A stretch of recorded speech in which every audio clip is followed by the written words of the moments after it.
Mic. Mic check. Mic check. Yeah, here we go. Mystic Moon in the house. Phoenix in the house. Phoenix Soul in the house. Kate Brown in the house. Gold Reflection in the house. VM in the house.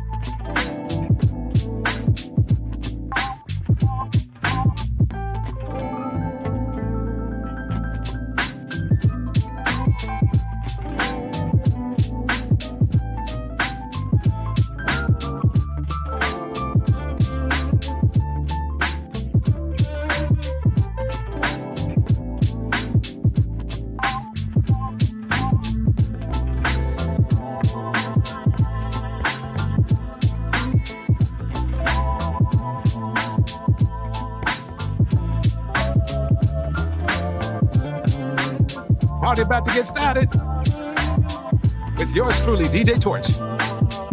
And friends.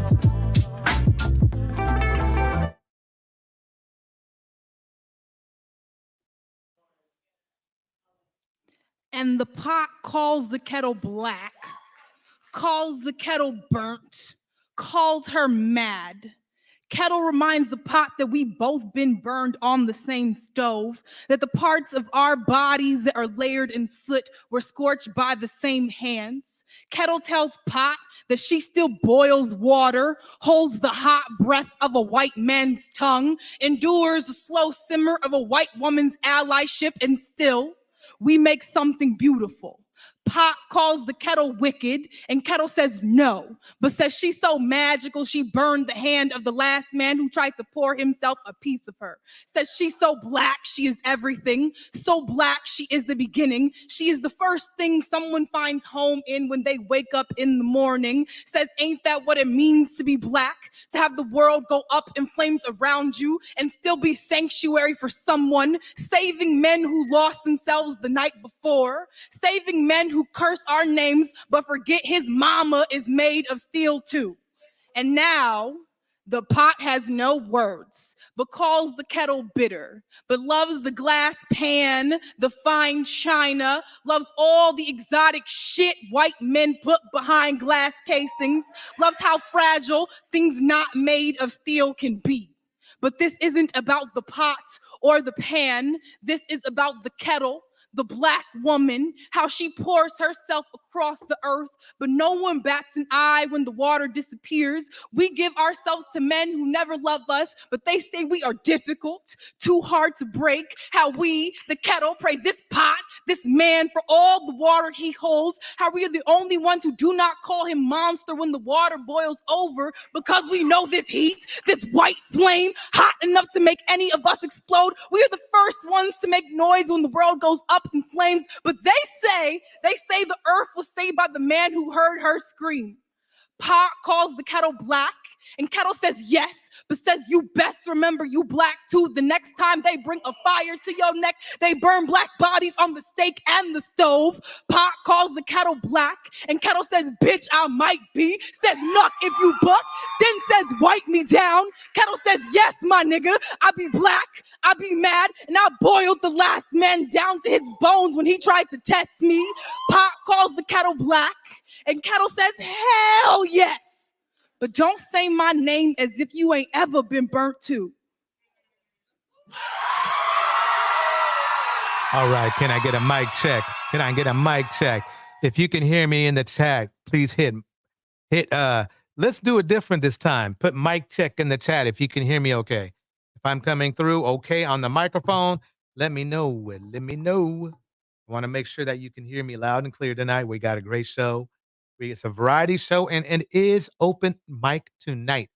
All you have to do is say, drop the link when you want to come up, and you can do your thing. If you got something on your mind, some frustrations, some concerns, some commentary, some comedy, by all means, let me know. That's all we do. We're going to do it up in here. Mic check 1, 2. Mic check 1, 2. All right. Okay, let's get this party started. Let's get this party started right now. This gorgeous woman started a conversation that I want to have on my pages. What This is Burb and Bougie. She is too cool for school. Make sure you give her a shout out, like and subscribe. That ain't no jive. Here we go. she said was men feel entitled to dark skinned women. And if she is not feeling the man and she rejects him, then she becomes all kind of insert negative insults or whatever. Oh, you ugly bee, and all kind of things from men. So we need to have this conversation. So go ahead and watch this video. Okay, sorry, y'all. I kept getting a copyright claim. So I will embed the video in the description and in the comment section so you can watch this beautiful woman's video. All right, bet. Here are some of the comments in the meanwhile. Check them out. Could be had across the spectrum for many women that don't fit society's norms of the beauty standards. Like if you are a bigger girl, if you have tightly coiled hair, if you're not white, if you're really tall, because for whatever reason, really tall ladies get on. So there are many things that you could fill in the blanks here. And so, when you are outside of the norm of the standard of beauty and you have the nerve, the gall to reject a man's advances, they get upset. But men don't seem to think that other men are acting like this because this person is a dude. He says, "This is false. Where's she getting this information? This is delusion on 1000." So apparently, this man knows what it's like to be rejected as a dark skinned woman. Why are they like this? That enigma says false because you're a dark skinned woman that has had experienced something different. Robin says, I have experienced it. Maybe it isn't happening now. I doubt it. But yes, how do you discount somebody else's experience and say that it didn't happen? Why are they like this? This person at the bottom says she literally said that she got this information from her experience. Where are you getting your information from? This person says, I noticed that men of other races tend to prefer darker skinned sisters. And then somebody else says, every time. Someone else says, this is true.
Oops. There we go.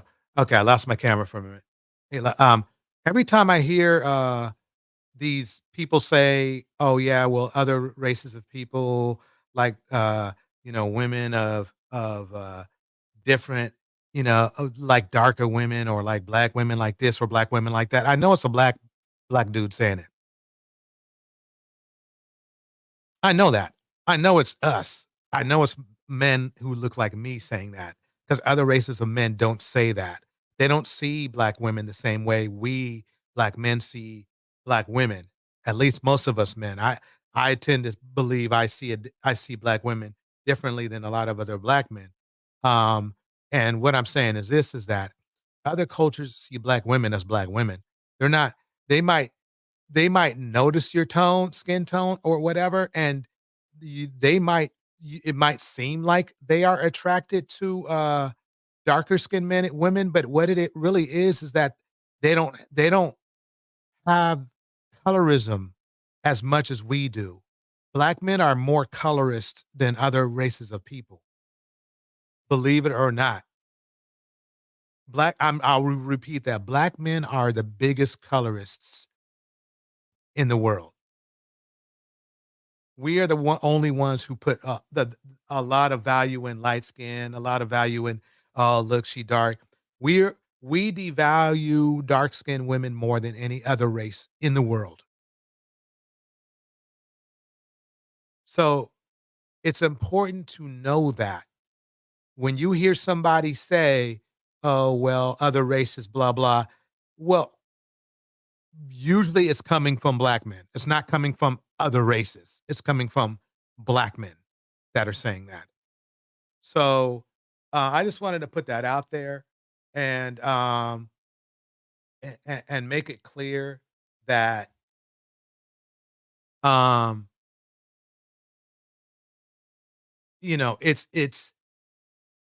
it's not about, you have to be careful where the source of the information is coming from. A lot of these black men that make these comment about other races don't even know anything about the other races. They're giving you their stupidity and assumptions. At the same time, they don't wanna be black themselves. So I just wanted to say that because I wanna make sure that you don't fall for that. I wanna make sure you don't, because if you hear, "Oh, yeah, another man," that's like me saying, "Oh, yeah, quarterbacks, they like to throw to their left all the time." I don't know nothing about being quarterbacks, so why am I even making any comments about quarterbacks? But that's how black men think about other races of people. So I just wanna break that down before I get into this next live I mean, uh, this next mix here. Okay. I'm sure you've heard about Gail Lewis, or Gail whatever last name she was going to choose next, because she rightfully is in the middle of a divorce. And it's important that we do go over Gail Lewis, because a lot of women are going through this exact same thing. The exact same thing. I mean, you just got to listen to this and then I'm going to react to it. Here we go. Now, I'm not one to gossip, but I will bring you the tea. All Welcome. right. This is coming from Chronicle Speaks. Make sure you like and subscribe. I am going to fast forward though a little bit. Chronicle Speaks. I got to make sure I hit that like button. Okay. Gail Lewis shocked her husband added girlfriend to life insurance of all things. Check this out. Ex-husband in the Delta Sky Lounge with his new fiance went viral earlier this month. After that, I updated you on the entire situation about how Gail not only aired him out to all of us on the internet, but she also sent emails to his colleagues giving out way more information than what she gave us. Well.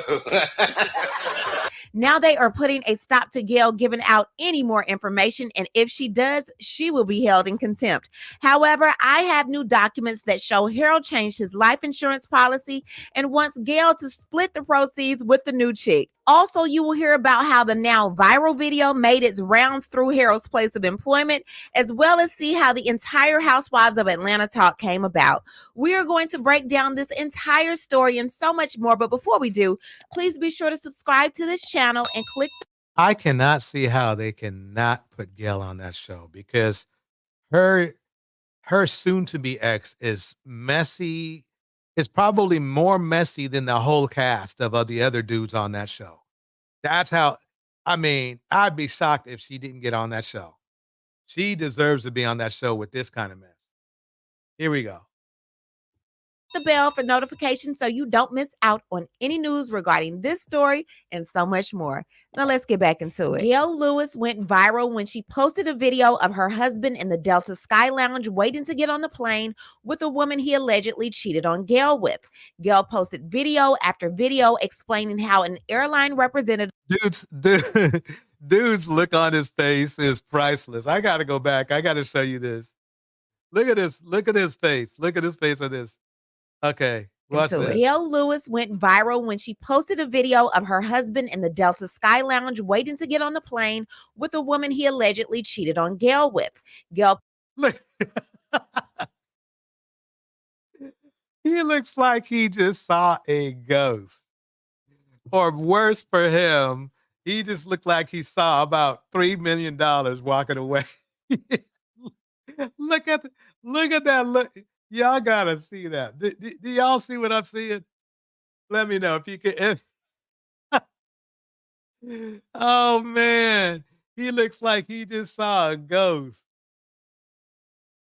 He's like, he got that look on his face like, damn, I mean, Kevin Samuels didn't tell me this shit was gonna happen. You know? Susie Bear in the house. Good to see you, Susie Bear, Phoenix Soul, Phoenix. We got everybody up in here. VM, you know, KB. Everybody is in here. All right. Mystic Moon, K Brown, Golden Reflection. Everybody's up in here. Let's keep it going. Sandy Red is in the house. Oh, everybody's showing up tonight. Everybody is showing up tonight. Here we go.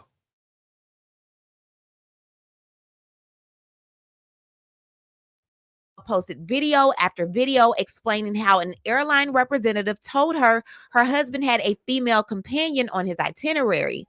Later, she checked her credit card statement and found out this man had been flying this woman all around the world, taking her on nice dates. And according to Harold, after he was confronted, he admitted that this woman was definitely his girlfriend and he did not want a divorce from Gail because he didn't want her taking all of his money. When I tell you that this story was definitely giving me Diary of a Mad Black Woman vibes. No, I'm not leaving. But you are. Bye-bye. So when I updated you on the story, I Let me pause it right there.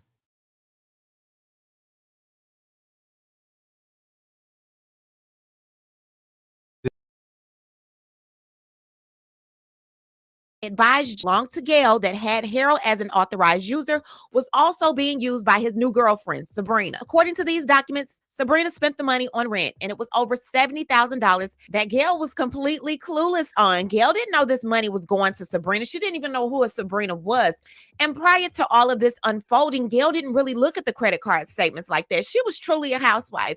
Harold made big money. Harold was the one paying all of the bills. So she kind of just, let the credit card statements go. And I think he was accustomed to that. And that's more than likely the reason why he felt comfortable with Sabrina being able to use the card. So speaking of Sabrina, after the video was released online, all of these different super sleuths began looking for her information and they found her. One person contacted her and was like, why do you like dealing with a married man? Sabrina then exposed Gail for actually being with Harold first when he was with his first wife. Then she stated that Gail was vying for a spot. See, the funny thing is that's how classless her husband was, or her soon-to-be ex-husband. What I mean is this. It's bad enough that you're cheating, but then you're going to tell your side chick all your business about your wife. That's about that. To other men, that should be classless. That should show low character. That's why when if believe it or not, in I heard even in the military, but definitely in big business, when you cheat on when your company finds out that you cheated on your wife and you got a side chick and stuff, they don't see that as a flex. They see that as a red flag. They see that as somebody who's not handling their business right. They see that as definitely a digression, because it shows a lack of dedication. It shows a lack of loyalty. And when you go to work, you're really going to just to a different relationship. So that's basically what's going down, and that's why this guy, he wants to act all high and mighty and high end, but really he's really making himself look bad. And the only reason he probably still has his job now is because all his flaky but co-workers are doing the same thing.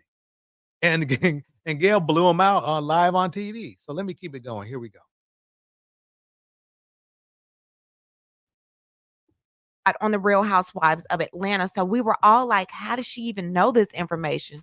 Child, it was pillow talk with Harold. In a text message from January of last year, Gail said this to Harold: "You should call or meet with me before I turn over evidence in regards to your extramarital activities.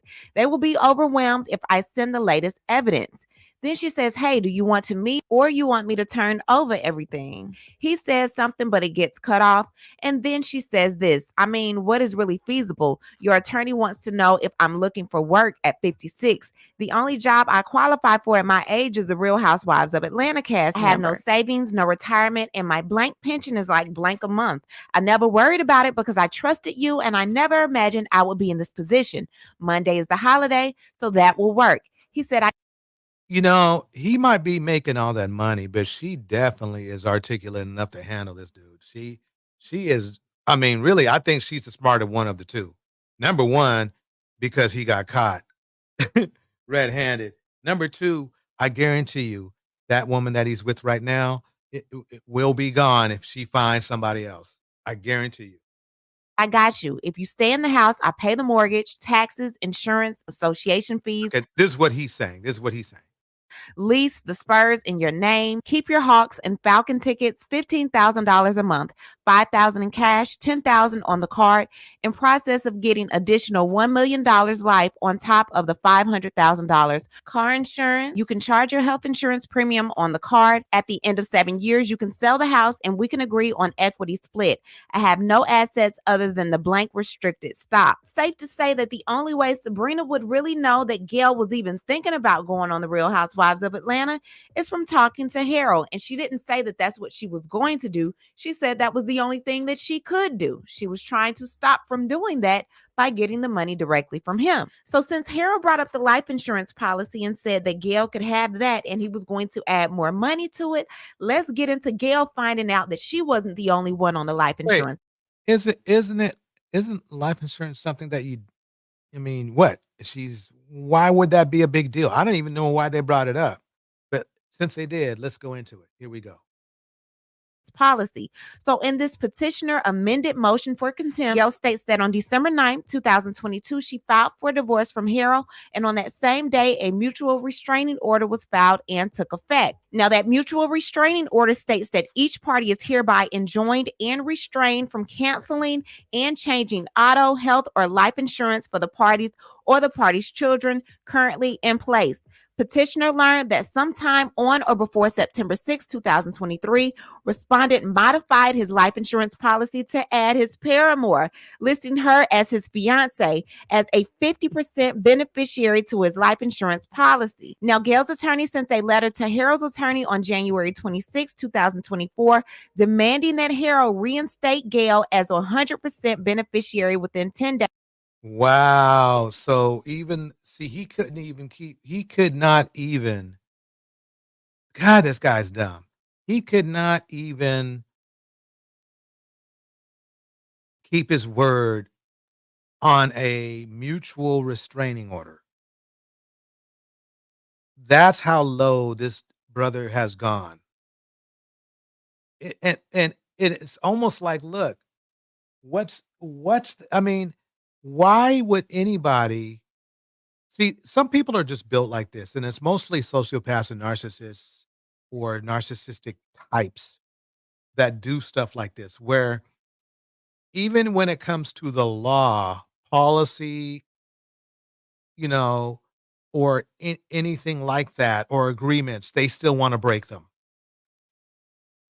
So the moral law of not cheating on your wife, he broke that over and over again. He basically from if you watch the earlier Gale videos, basically a rich hoe. He's basically a rich hoe. He is. So then on top of that, he can't even keep he's the one who started this all. He's the one who got the wanted to keep the ball rolling. So now he tried to he I guess he did do it. He changed the insurance company. So that's fine. Gail should not trip off of it too much right now, because basically when the judge sees it and sees that the restraining order was in place, that's going to be reversed one way or the other, sooner or later. And it makes him look bad. It makes see the thing is it's a lot of people don't realize and understand that when it comes to court, reputation counts. Okay, the law counts first, of course, but when it comes to he say, she say stuff, reputation is everything. And this guy is just destroying his own reputation. Number one, he already cheated on his wife. Okay. Okay. He already did that. That's already bad enough right there. Then, even after getting a mutual restraining order, which means that both of them agreed on it, he still had the ignorance to go out there and change something that he was not supposed to change in the agreement.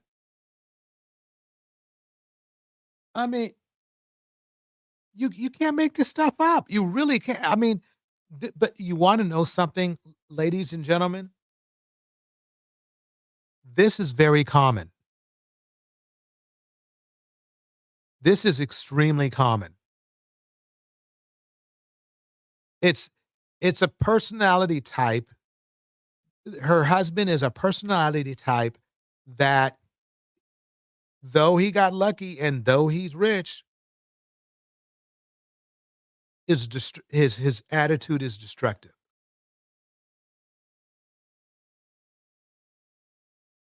It's terrible. It's a terror. He doesn't realize how badly he's ruining his reputation. If he left his job right now, okay, and everybody's seeing Gail's videos, and think about it, a job that he's going to get or he's going to apply for in the future, let's say he for somehow reason loses his job, they're going to do a background check and they're going to see Gail's videos. They're going to know everything about what happened in court, and he's going to look dumb. And at the very least, it's going to affect the amount of money they will want to give him because they cannot trust him. Another thing in court, you need to be trustworthy.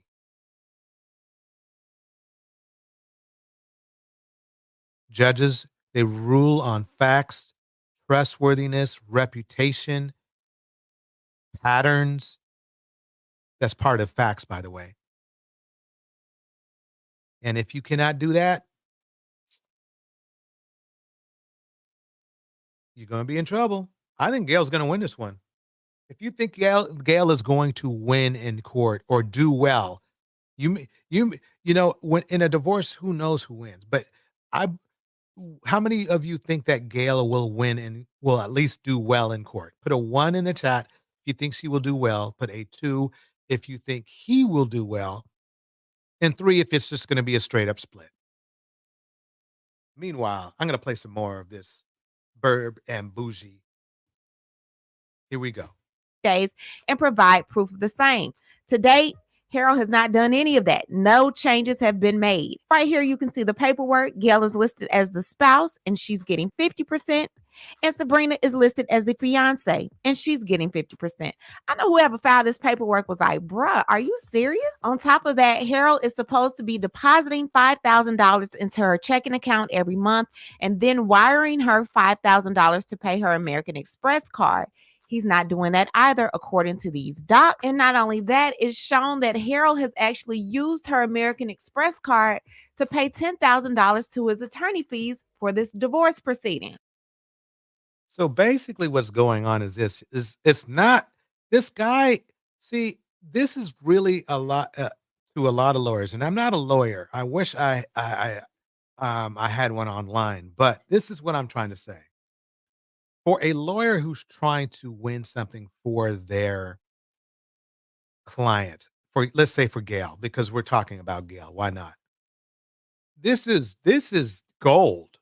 I mean, you don't like this happening to your client. You do not like this happening to your client. But it's clear you can show that he's the untrustworthy person in this this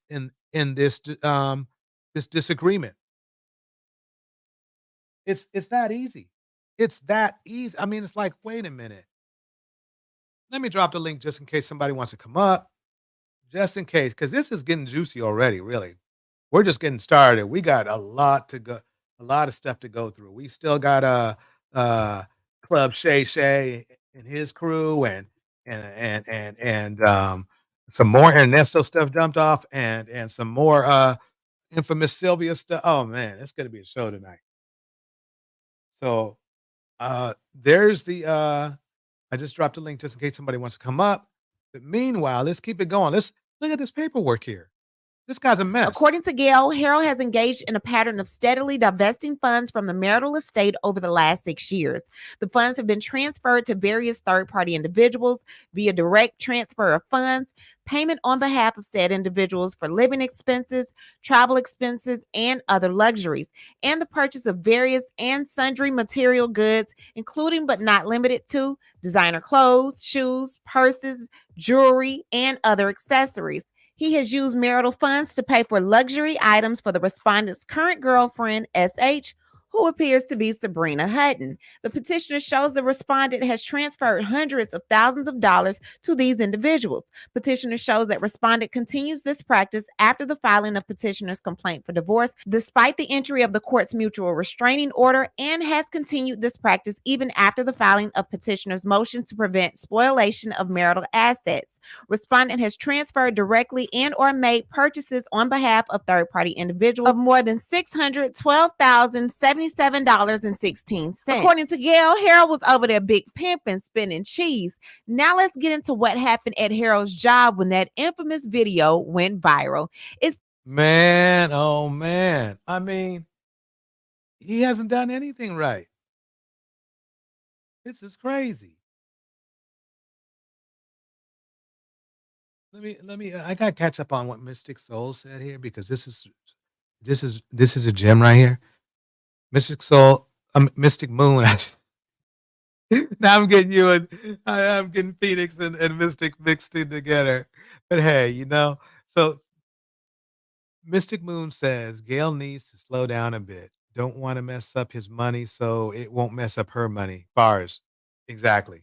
She might want to just let it slide in the court. Let it slide in the court. Let him keep stacking that money. Don't make him lose his job. You know, I see exactly what's going down. Yeah. If Sandy Red, you're correct. He made her pay for the divorce fees. That's crazy. I'm wondering you know what I'm wondering? Why does he keep using if he's such a high value man, why does he keep using her card? Why doesn't he just get his own? What is up with him using her card? Now I know he pays everything, but why does he use her card? What is it about her card that he can't do on his card? High value men have more than one of these cards. So what's going on? I mean, that's weird right there. Here, let me keep it going. Here we go. Says despite the notification from respondents counsel on or about January 25th, 2024, petitioner intentionally circulated on the internet and social media not less than 10 videos designed to embarrass and harass the respondent and to negatively impact the reputation and business interests of the respondent. Gail's response was this: petitioner posted a video on her personal social media page on or about January 24th, 2024 at approximately 3:00 a.m. prior to the telephone discussion between counsel on the afternoon of January 24th, 2024. Petitioner posted additional videos of herself speaking about her experiences and grief over the loss of her marriage due to respondent's infidelity. Petitioner made no mention of respondent's name or his business.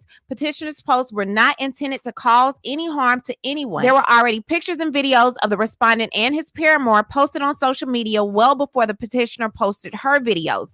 Additionally, respondent's paramour has traveled with him to various business functions previously, and it is his own actions that may have negatively impacted his reputation and business interests. Bars. And that's the problem that a lot of these Kevin Samuel disciples don't realize is a lot of things that bad things that happen in their life, they caused to happen themselves.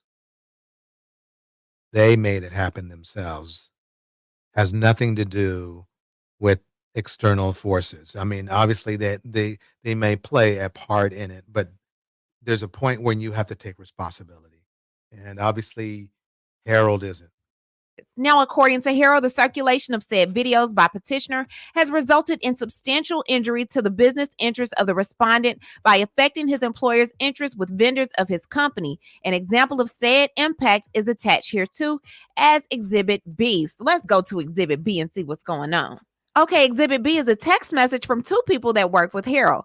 The first one says, "Hey, do you TikTok?" The second one says, "Hey, every once in a while." First one says, "Is this the Harold Lewis I think it is?" Second one says, "Yes, ma'am." First one says, "Good Lord, not good from a corporate visibility." According to Harold, Gail got them gossiping about him at the job and he's not liking it. Gail is like, "Look, I just put it on my social media. I didn't put your name out there. I didn't put your job out there. There was already pictures of you and your girl online, so you can't say that I exposed you." So Gail was like, "Chill, I didn't know it was going to go viral." Then Harold's higher up Oh man, see, I bet what and the funny thing is this is that there are things that he could do which would be a one thing could be nothing and just follow along. Just do all he has to do all Harold has to do to get out of this whole mess is do the right thing. Just go ahead, do what his lawyer tells him because remember now, his lawyer, if he has a good lawyer, the first thing a lawyer tells somebody who's been in his situation is just go ahead and this is fair, this is fair, this is fair, this is fair. Okay, you want the Porsche, you get she don't want the Porsche, you get the Porsche. She wants the BMW, she gets the BMW. Y'all are cool. So you want to he should be working towards agreements and not arguments. But what he's doing is he's making it worse on himself. Here we go. contacted him and was like, "Hi, Harold. I was just made aware of videos online which show images and or video of you and mention your name. The videos appear to reference your personal relationship and pending divorce. I haven't personally watched all the videos as they span multiple social media platforms and I'm not on some of the sites." So he's saying, "I would have watched all of them, but I don't want to download all those apps on my phone." The HR team was made aware by an employee in Titusville. She reported it to an on-site team member who escalated it to her manager, who then escalated it to me. As they reported, the videos appear to be making the rounds among staff in Titusville. It's safe to assume employees Oh man. Oh man. This I told you. I told you. This is what he gets though. I mean, all he had to do was be on. This is what happens is when you're not being upfront, honest, and loyal. I mean, that's just the way it goes. So he should just take the L, smooth it over as best he can, and move on. in Dallas and other locations will soon get wind, possibly employees in India, given the viral nature.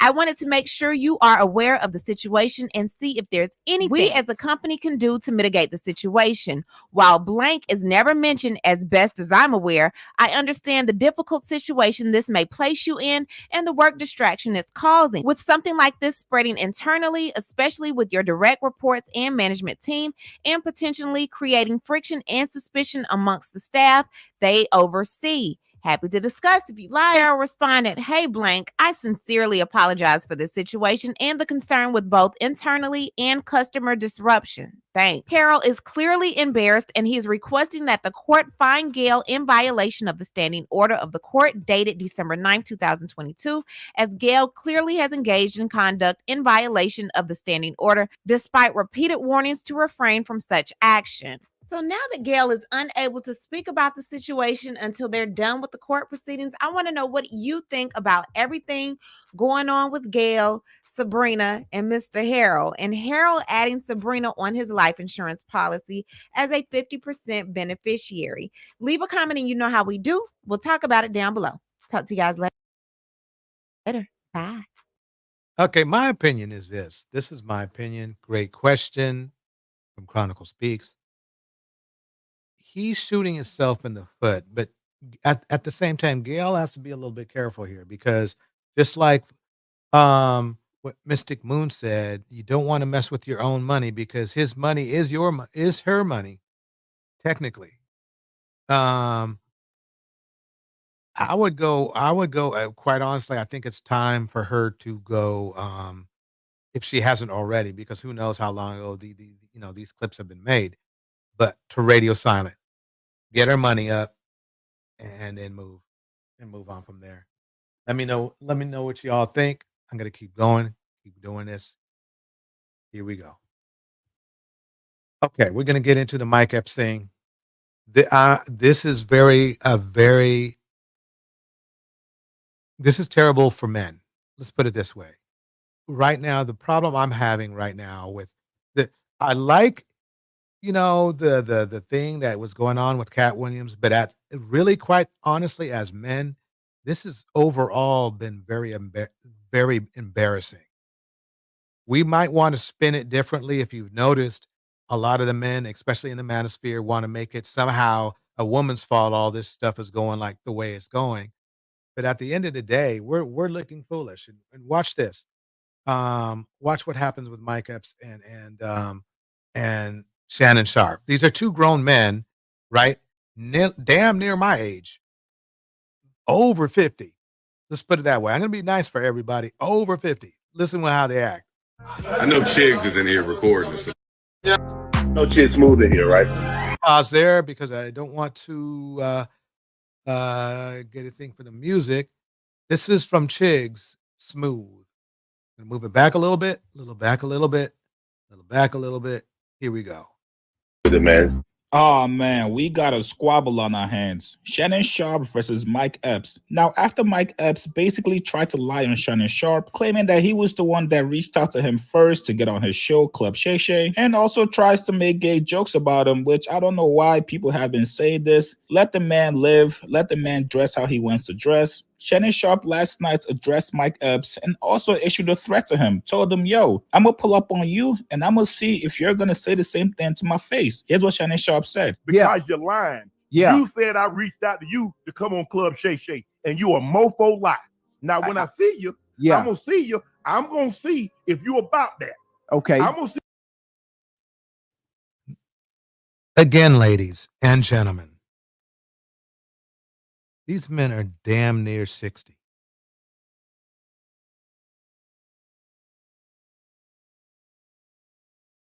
Now, I'm hoping and in some ways praying that this is just an internet skit. An internet skit.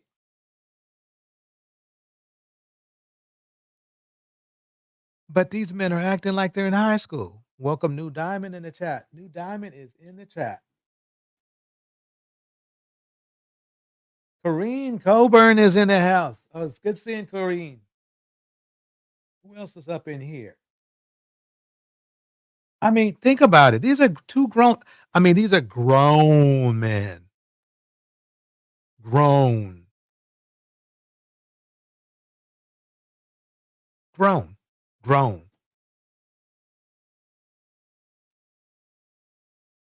I mean, grown men. Like they're supposed to be the ones in the mature ones in the room. They're supposed to be the ones giving the knowledge, giving the maturity,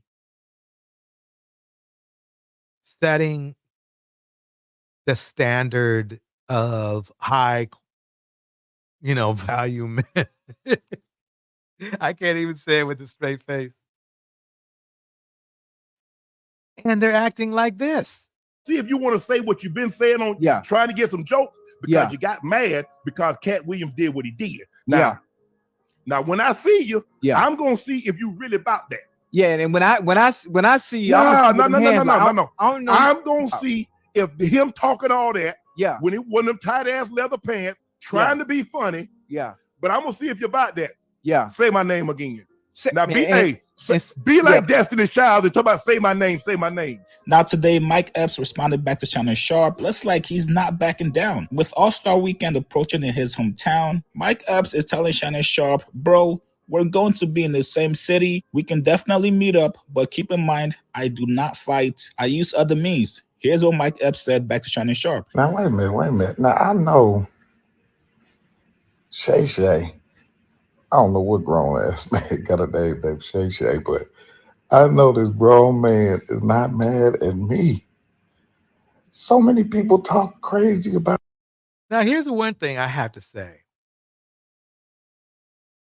Getting in an argument or trying to roast a comedian is not a great idea. Remember, especially the seasoned ones, they've made their career on wit. Okay, so I don't see what Shannon is doing. It's very immature. It's very immature. He should.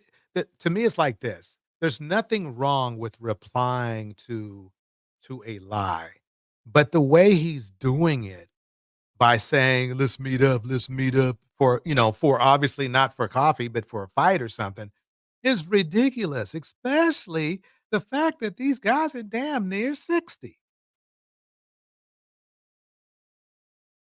Again, they are supposed to be the trendsetter. They're supposed to be this, ladies. If somebody tried to tell you that men are logical and women are emotional, send them this shit.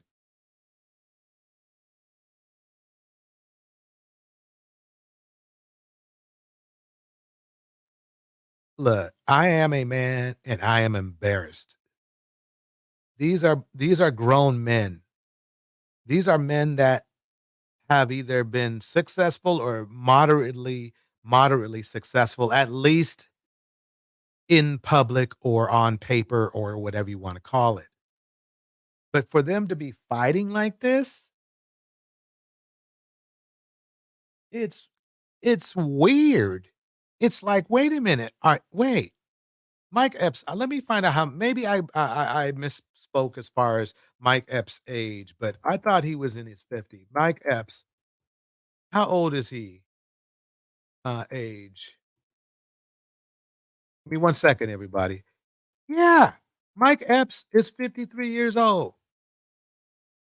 Ladies and gentlemen, he's 53 years old. Now, I will say this, really quite honestly, I don't think this is really Mike Epps did lie.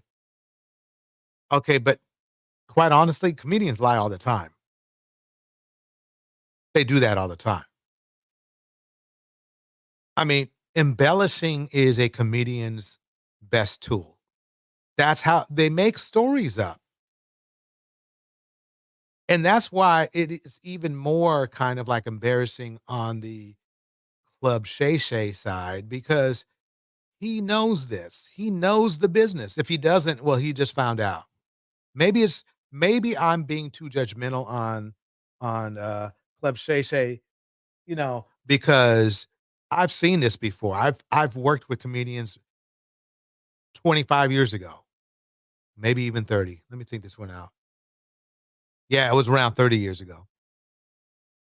I've worked with these people. Embellishing is their goal. I mean, they get paid to make things seem interesting and funny. Comedians are paid to come up with fictional stories and make people laugh. So why is Club Shay Shay being so personal? And it comes down to, I'm sorry, it comes down to what Cynthia G says and the Queen Makers say. Okay? No impulse control. There is nothing about, unless this beef between the two of them is fabricated for entertainment. This is a huge L for black men. I hope they are making this up. They are too grown to be acting like this. Let me keep playing this. Here we go. about you. They was on Saturday Night Live talking about you, imitating you, but now you want to fight me? Now, I'm not gonna lie. I did DM you to get on the show. Okay, at least he came clean. He came clean. He did DM him to get on the show. Not only did he DM him, he made a video. I saw the video where he was begging to get on the show. I thought it was, for somebody as Mike Epps' caliber, I thought it was a little bit embarrassing for me. But at the same time, he's got to do what he's got to do to try to make more money. And right now, when it comes to comedians, strangely enough, Shannon Sharpe is where everybody's going. It's weird because it's just weird. It's really weird because I gotta make some adjustments here. It's really weird because you would think,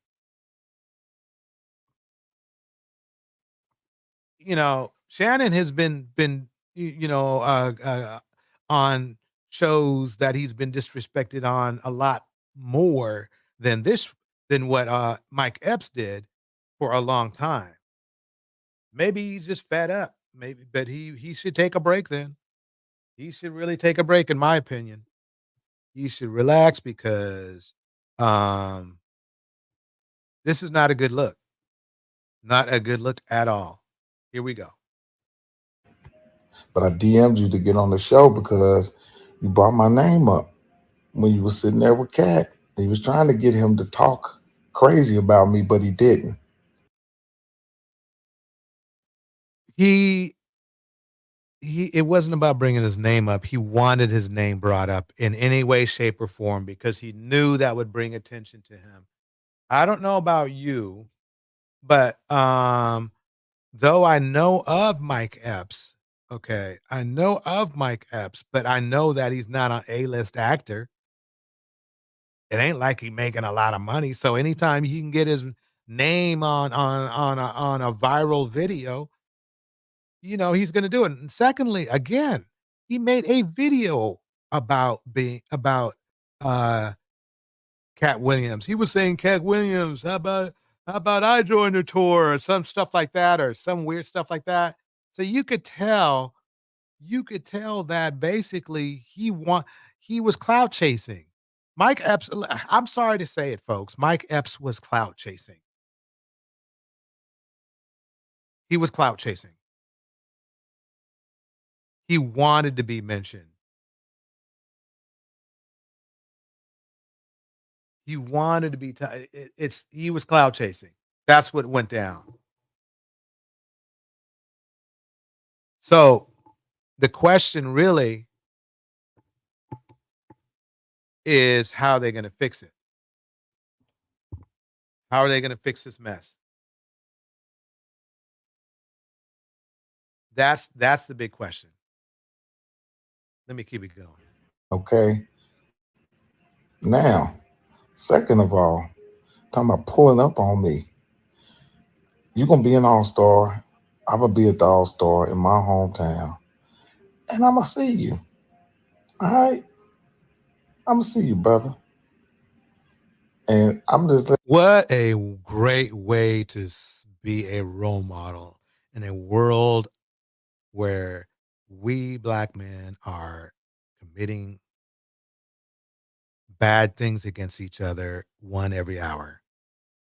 Way to go, fellas. Way to go. Way to make us look good. Way to go. If a Manosphere dude came up on this panel, I would roast him. I say, here are your role models. What are you going to say to me now? There's nothing they can say. Here are your role models. Here they go. You love yourself some Club Shay Shay. You said it yourself.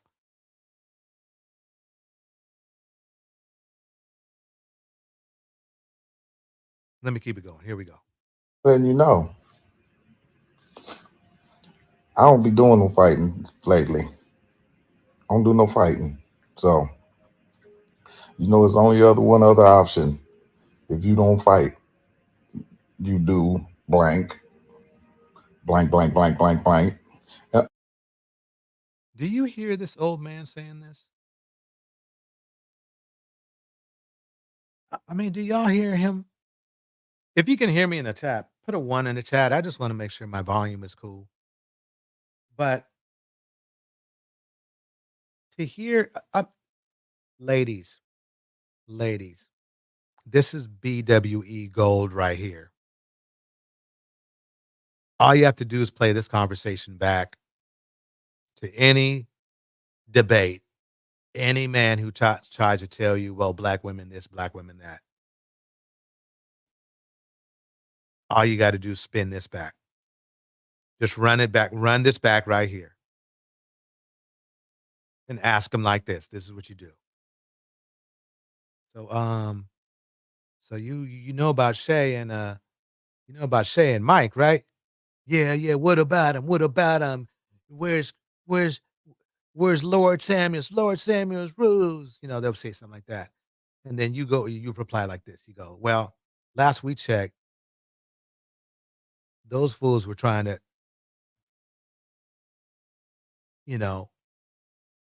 pretend they're gonna get in a fight. Does that sound mature to you? Do you feel that two grown, seemingly supposed to be accomplished men that you respect and that you follow want to, you know, settle their differences in such a painful, negative way? Let's see what they say. See what they say.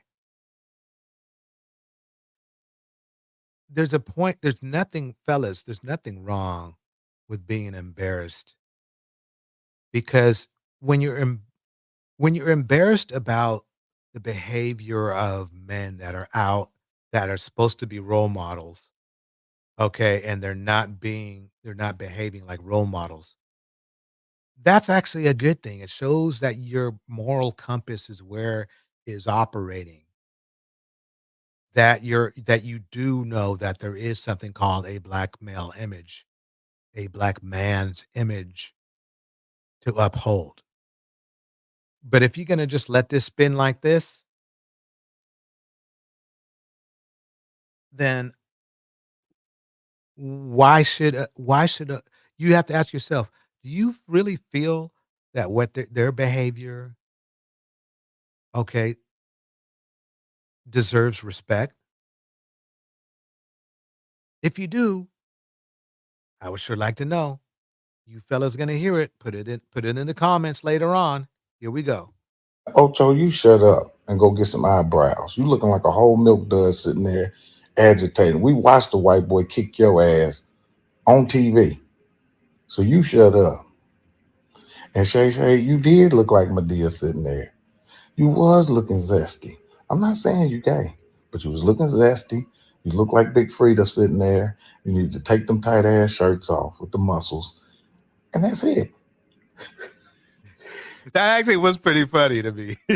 I mean, again, you never want to get in a verbal battle with comedians because if there's anything they're good at roasting. They've been doing it all their life. Go check out my special February the 20th on Netflix. February 20th on Netflix is called I'm Ready to Sell Out. Because being a real dude ain't making no money right now. This is definitely going to be interesting. Wow, he went there. That's going. Let me see. With both guys being in entertainment, I highly doubt anything is going to happen. I'm sure it's going to be a conversation. Both guys got too much going on for themselves, too much money to lose, families to take care of. They're not going to put everything in jeopardy. You guys get in the comments below. Tell me what you guys thought about Mike Epps' response. Should he have been the... Gold Reflection says, shut up. No, you shut up. No, you. That's basically what's going down. That's exactly what's going down. bigger man and just moved on? Or was Shannon Sharpe out of line for threatening him? Post comments below. Yeah, he was out of line. Yeah, Shannon was out of line. He was out of line. Let's see what's going on with this one right here. Here we go. I think we just saw this. Wait a minute. Now, I know Shay. I don't know what grown ass man got a name named Shay, but I know this grown man is not mad at me. So many people talk crazy about you. They was on Saturday Night Live talking about you, imitating you, but now you want to fight me? Now, I'm not gonna lie. I did DM you to get on the show. New Diamond. Mike needs liposuction. Oh man, y'all roasted the roaster. That's good. But I DM'd you to get on the show because you brought my name up. No, he DM'd you to get on the show because he wanted to be on the show. He wanted the attention because right now, I mean, really, quite honestly, most black entertainers are not really getting paid what they want to get paid. So anytime they can raise their stock by cloud chasing, they will. It's really their job. You can't. I'm not mad at him for it. He needs the cloud chase to get his name up. I mean, how many Mike Epps movies have been released with him being the key, the primary star of the movie? Maybe I don't know. Maybe I don't know. Maybe two. Well, at least maybe he's been a co-star, I think. But with some with in some Ice Cube movies. Was he in Janky Promoters? That remember that old school movie, Janky Promoters? That was funny to me. It was a B movie, but I liked it. Janky Promoters. I mean, let me keep it going. Here we go. You was sitting there with Cat. He was trying to get him to talk crazy about me, but he didn't. Okay. Now, second of all, How does somebody get somebody to talk crazy about somebody? Especially somebody as witty and as sharp as as Cat. That's weird. Let's keep it going. talking about pulling up on me? You're gonna be an all-star. I'm gonna be at the all-star in my hometown. And I'm gonna see you. All right. I'm gonna see you, brother. Okay, let me pause right there. We saw the rest of it. But that's just crazy to me. That is crazy. Now, oh man, let me go here.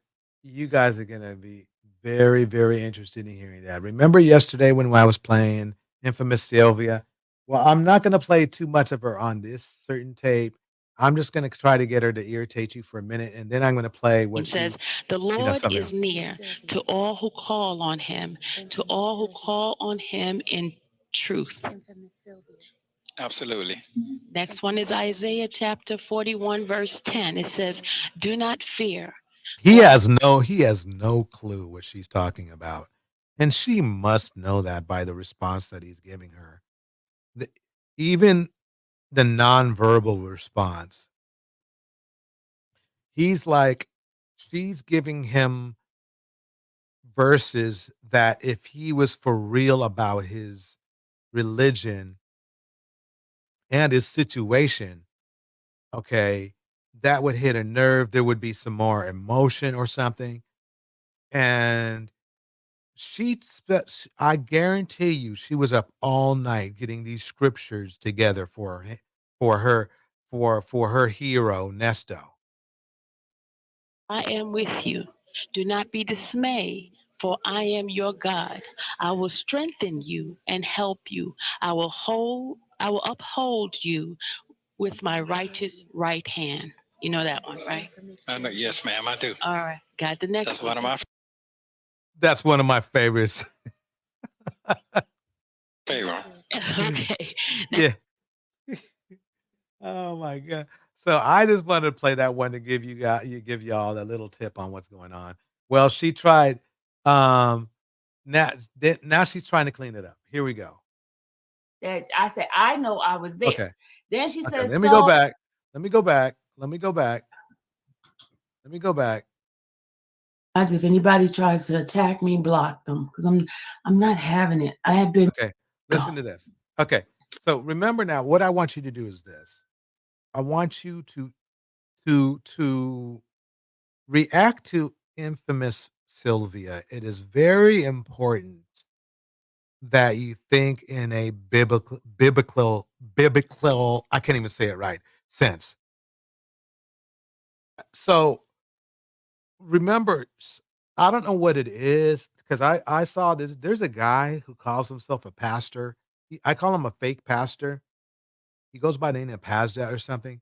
All he does is cuss, talk about sex, talk about everything else, but he considers himself a pastor. He says he is actually a practicing pastor. I can't make this shit up. I'm not trying to even roast him. I'm telling you what I'm just telling you. It's like me telling you, yeah, that tomorrow the sky's going to be blue. That's how delusional a lot of these religious types who aren't religious are. So I'm not saying she is yet because I'm gonna let the chat. I'm gonna let you all tell me what you think about infamous Sylvia. Here we go. She is going. What this is about is she's giving the facts about um rumors about giving the victims photos. Okay, and she wants to clear that up. So I think we should give her a chance. I think we should let her see if she can clear it up. Again, it's all about you in the chat.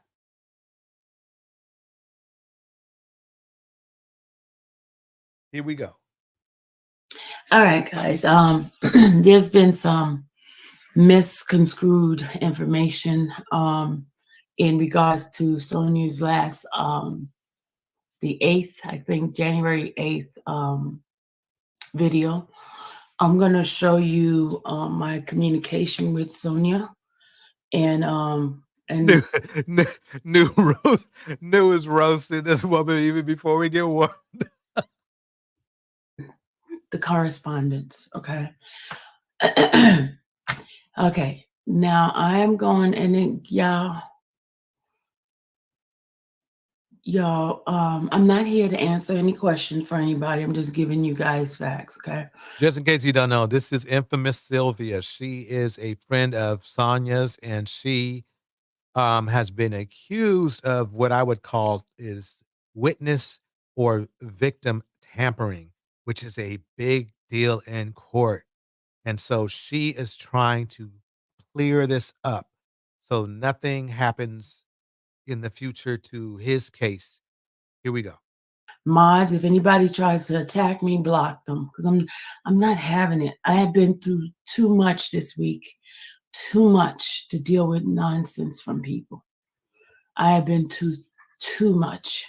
Okay, too much. So please keep in mind. All right. I'm not here to answer anybody's question. I'm here to bring you what the facts are. Okay. The mods, please be prepared. All right, let me go ahead on and bring up my IG.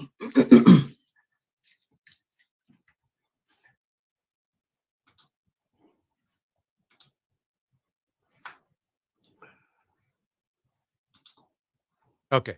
So what she's doing, she's going to be bringing up her IG, as she said, because she went through some messages and she's trying to um show you what she said and didn't say. The problem is that she's only showing us what's on her IG. We don't know what she said on or off phone or during some other communications. And this is the concern I have is that yeah, you might have been clean on your IG, but on something else, what were you saying? But let's find out. Let's see if it does. Let's see if it do it or do.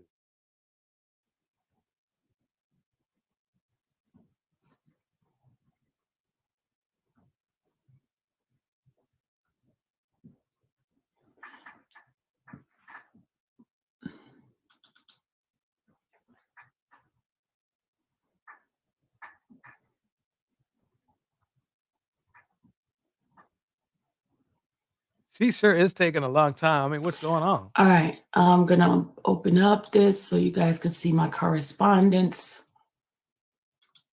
And so you guys can get an understanding of what's going on. All right. All right, here is here is my initial communication with Sonia. Okay. Here's my I reached out to her like I told you guys before. Hold on a second before I go on here. Let me just do something. 1 second. Let me just do something. Oh, a second. Let me just take care of this in my chat. Hold on. Phoenix Soul. Don't go by infamous if you don't want smoke, ma'am. You write your own destiny. Bars.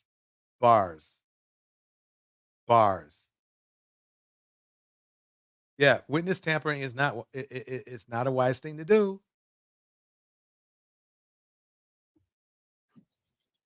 Let me get YouTube.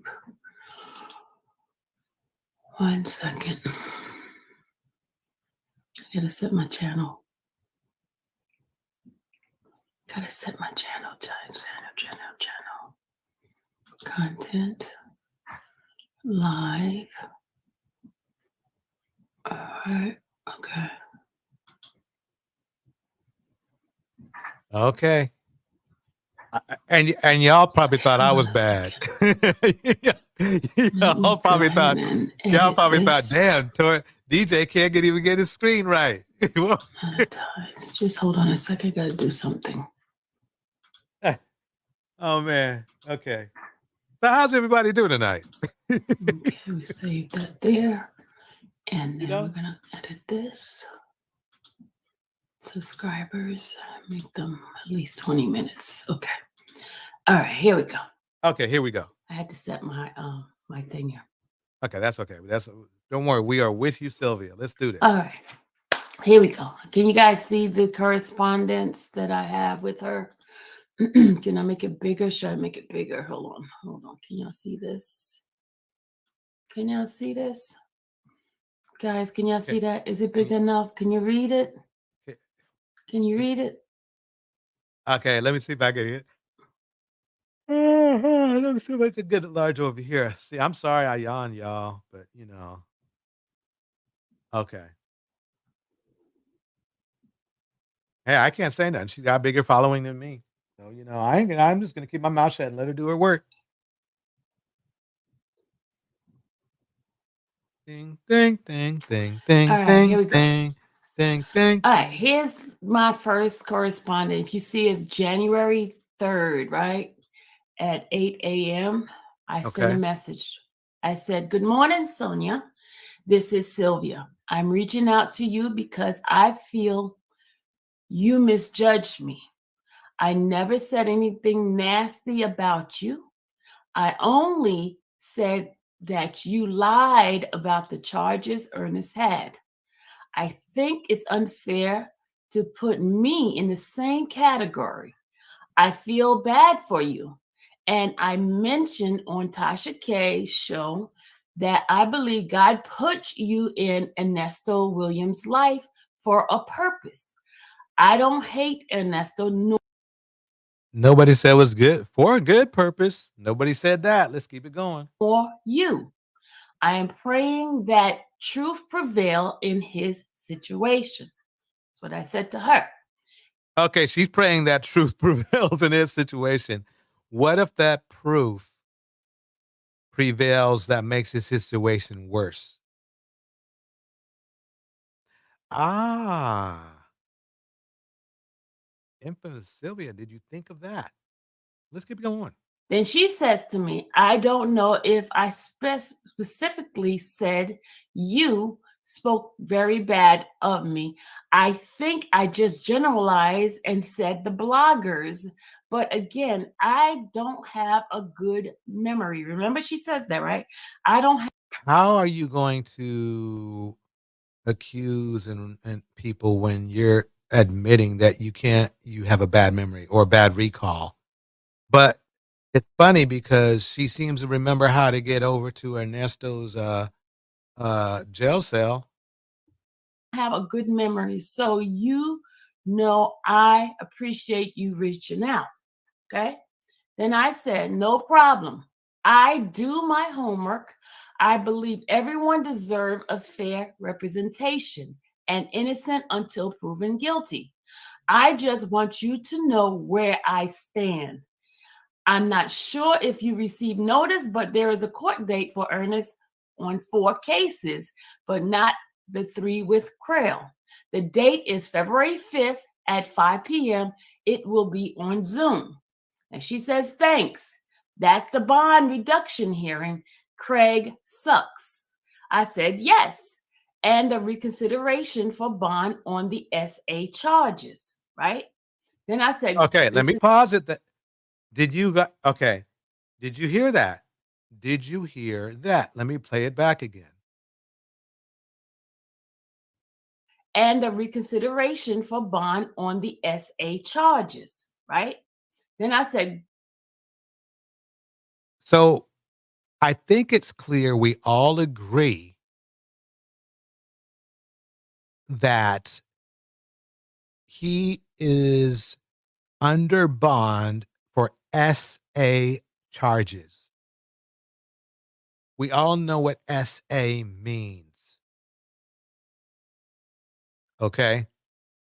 I need to make this clear because if you've noticed how the way Sonia frames everything, she tries to make it sound like it's not a big deal or that he's been unjustly imprisoned.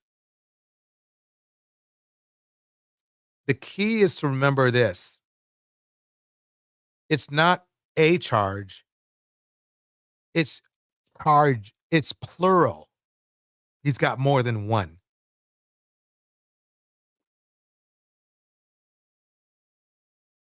Ladies and gentlemen, when you have multiple charges, there's a good chance they'll want to hold you for a little bit longer.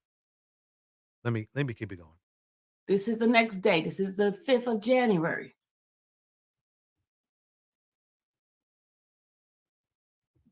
I said, sorry, somebody was sending me a message. I said, good afternoon, Sonia.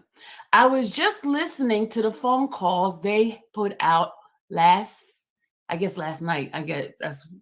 They put out last with you and Ernesto from June 30th. I wanted to ask you if you contact ACLU. They may be able to help. And then she says, I don't know what call that was about.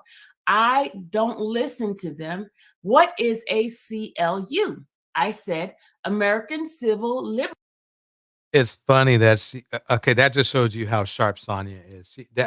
That would be one of the top options somebody should look into. The ACLU is not going to get involved because they're going to look at his paperwork and say, he's got SA charges. And they're pretty significant. We ain't touching this. Liberty Union. And she said those calls are 6 to 7 months old, and we are in a whole different space now. Never heard of them, right? Then I said they defend people's rights. I'm still talking about CLU, right? Then I said it's ridiculous how long he has been in there without being indicted. Then she says they are playing games since day one.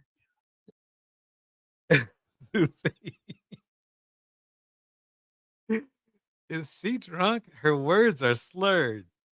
You know, I noticed that. I noticed that she was talking a little bit slow, but I never thought that maybe she did have a couple of drinks before she went live. You never know. I'm not saying she did at all, but it sure sounds like, she's kind of taking her time with her diction. Brina West in the house, Susie Bear's in the house, Phoenix Souls in the house, New Diamonds in the house, Gold Reflections in the house, Mystic Moon is in the house, New Diamonds in the house. Everybody's up in here. Everybody's up in here. Wait, I want to make sure I get everybody. Sandy Red is in the house. Golden Lady, welcome, Golden Lady. Golden Lady's in the house. Corey Coburn. Okay, let me keep going. I there's so many people in here. I'd be up here all night saying shout outs, but I'm gonna get everybody tonight. That's for sure. Here we go. Then I said, has he made a complaint about Crail? And I said, he can complain to the Bar Association. That's just what I said. Then she said he fired him last month, but dude didn't file motion to withdraw. He sent him some BS plea. I said, wow, has Hannah taken over those 3 cases? I asked her, right? Then she says, not pleading on to anything. No, she is no better. She only been practicing for 1 year. And The reason why, well, practice, they know that the thing is this. Nobody's going to touch this case. The reason why nobody wants the case is that, number one, the defendant has no money. Okay. Number two, the defendant ain't nobody. They're not going to get a top tier lawyer. And another reason is because he probably seems, lawyers like to win cases. At least look good. They may not win the case, but let's say they get a decent outcome for their client. The lawyers looked at this guy's case and they're saying, dude, this is looking bad. Yeah, I think what you should do, they probably see what Sonia and company is not telling you is that these people have already talked to the good lawyers, and the good lawyers probably didn't give them any good news. And they probably told them to, look, just play this one out. Welcome to the stage, New Diamond, Brina West in the house, Indiana, Mom in the house. Let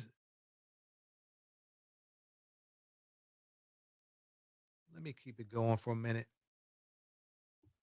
And she shakes in court. Now you heard her say that she shakes in court, but in her phone call visit, she says, "I said that. I did not say that. You see, she said that, right?" Mm-hmm. I said, "I know I was there." Okay, so Sylvia is saying that Sonia is lying. Basically, she's not saying that. Let's just say she found a discrepancy in Sonia's commentary on video. Let's put it that way. This is what I said to her. I didn't tell her that. I said, "I know I was there." Then she says, "So you know?" I said, "Yeah." And then she says, she's done that with 3 other defendants. I said, "I'm at court daily, so I am familiar with the lawyers there." That's what I said to her. Wait, Then let me she go said, back. "It was, Let me go back. I'm Okay. at court daily, so I am familiar with the lawyers there." That's what I said to her. Then she said, "It was a setup. They give you defense attorney that what? No. The defense attorney, what? No chance of a fair defense. I need this transcript from the court hearing you attended. Can I walk in and get that from the clerk's office?" And then I said, "There is one guy who works in Okay. So Sonia's trying to get some court documents. That's doggone. Dang, that's cutting it close to wow. A lawyer would have to answer this for me, but I will say this. That sounds like a whole lot of tampering going on. That sounds like a whole lot of tampering going on. Let me bring it back a little bit. that from the clerk's office. And then I said, there is one guy who works in the public defender's office that is excellent. That's what I said, right? She says, "What's his name?" I said, "I have to look at his card. Give me a moment to look. He recently won a murder case," right? Then she says, "Cause I have Nesto call the office and speak with someone to try to change his attorney." Then she says, "We are trying to get his phone call records, which will prove his innocent because it shows the nature of his relationship with these women. But Roswell Police has his phone." Notice how it's not just one woman.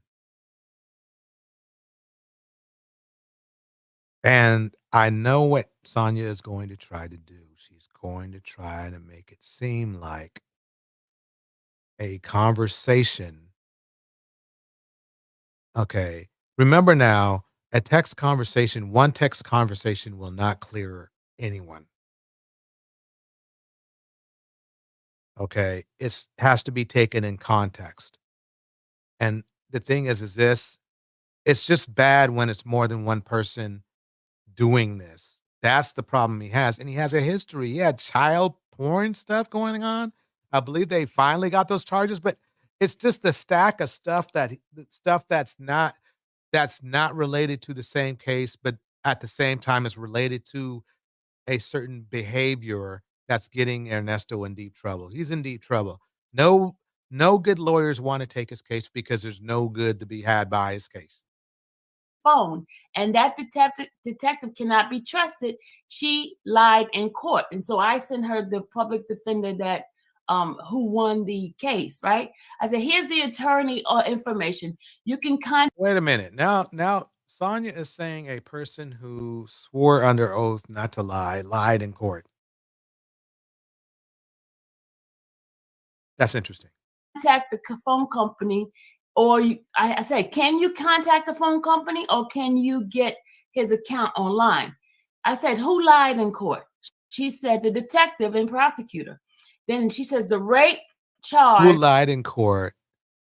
The detective and prosecutor. Now, I am not going to tell you that detectives and prosecutors, okay, are 100% honest. But what I will say, as it pertains to a court versus a defendant, they are going to take probably the word of those other two people other than the defendant, because it comes down to the fact of reputation.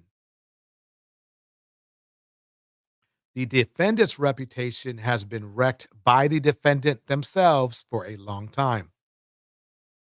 The detective, unless they've gone through some rough times and have been caught lying before, they're going to be seen more credible in court.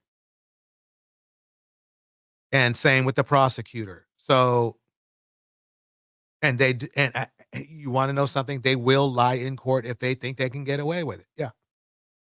The problem is that Ernesto doesn't have any reputation to save. His reputation is all bad, so it's not going to help him. Dated 1/8/2019. He met that girl after July 2019. I said, wow, right? Y'all hear that? I said, wow.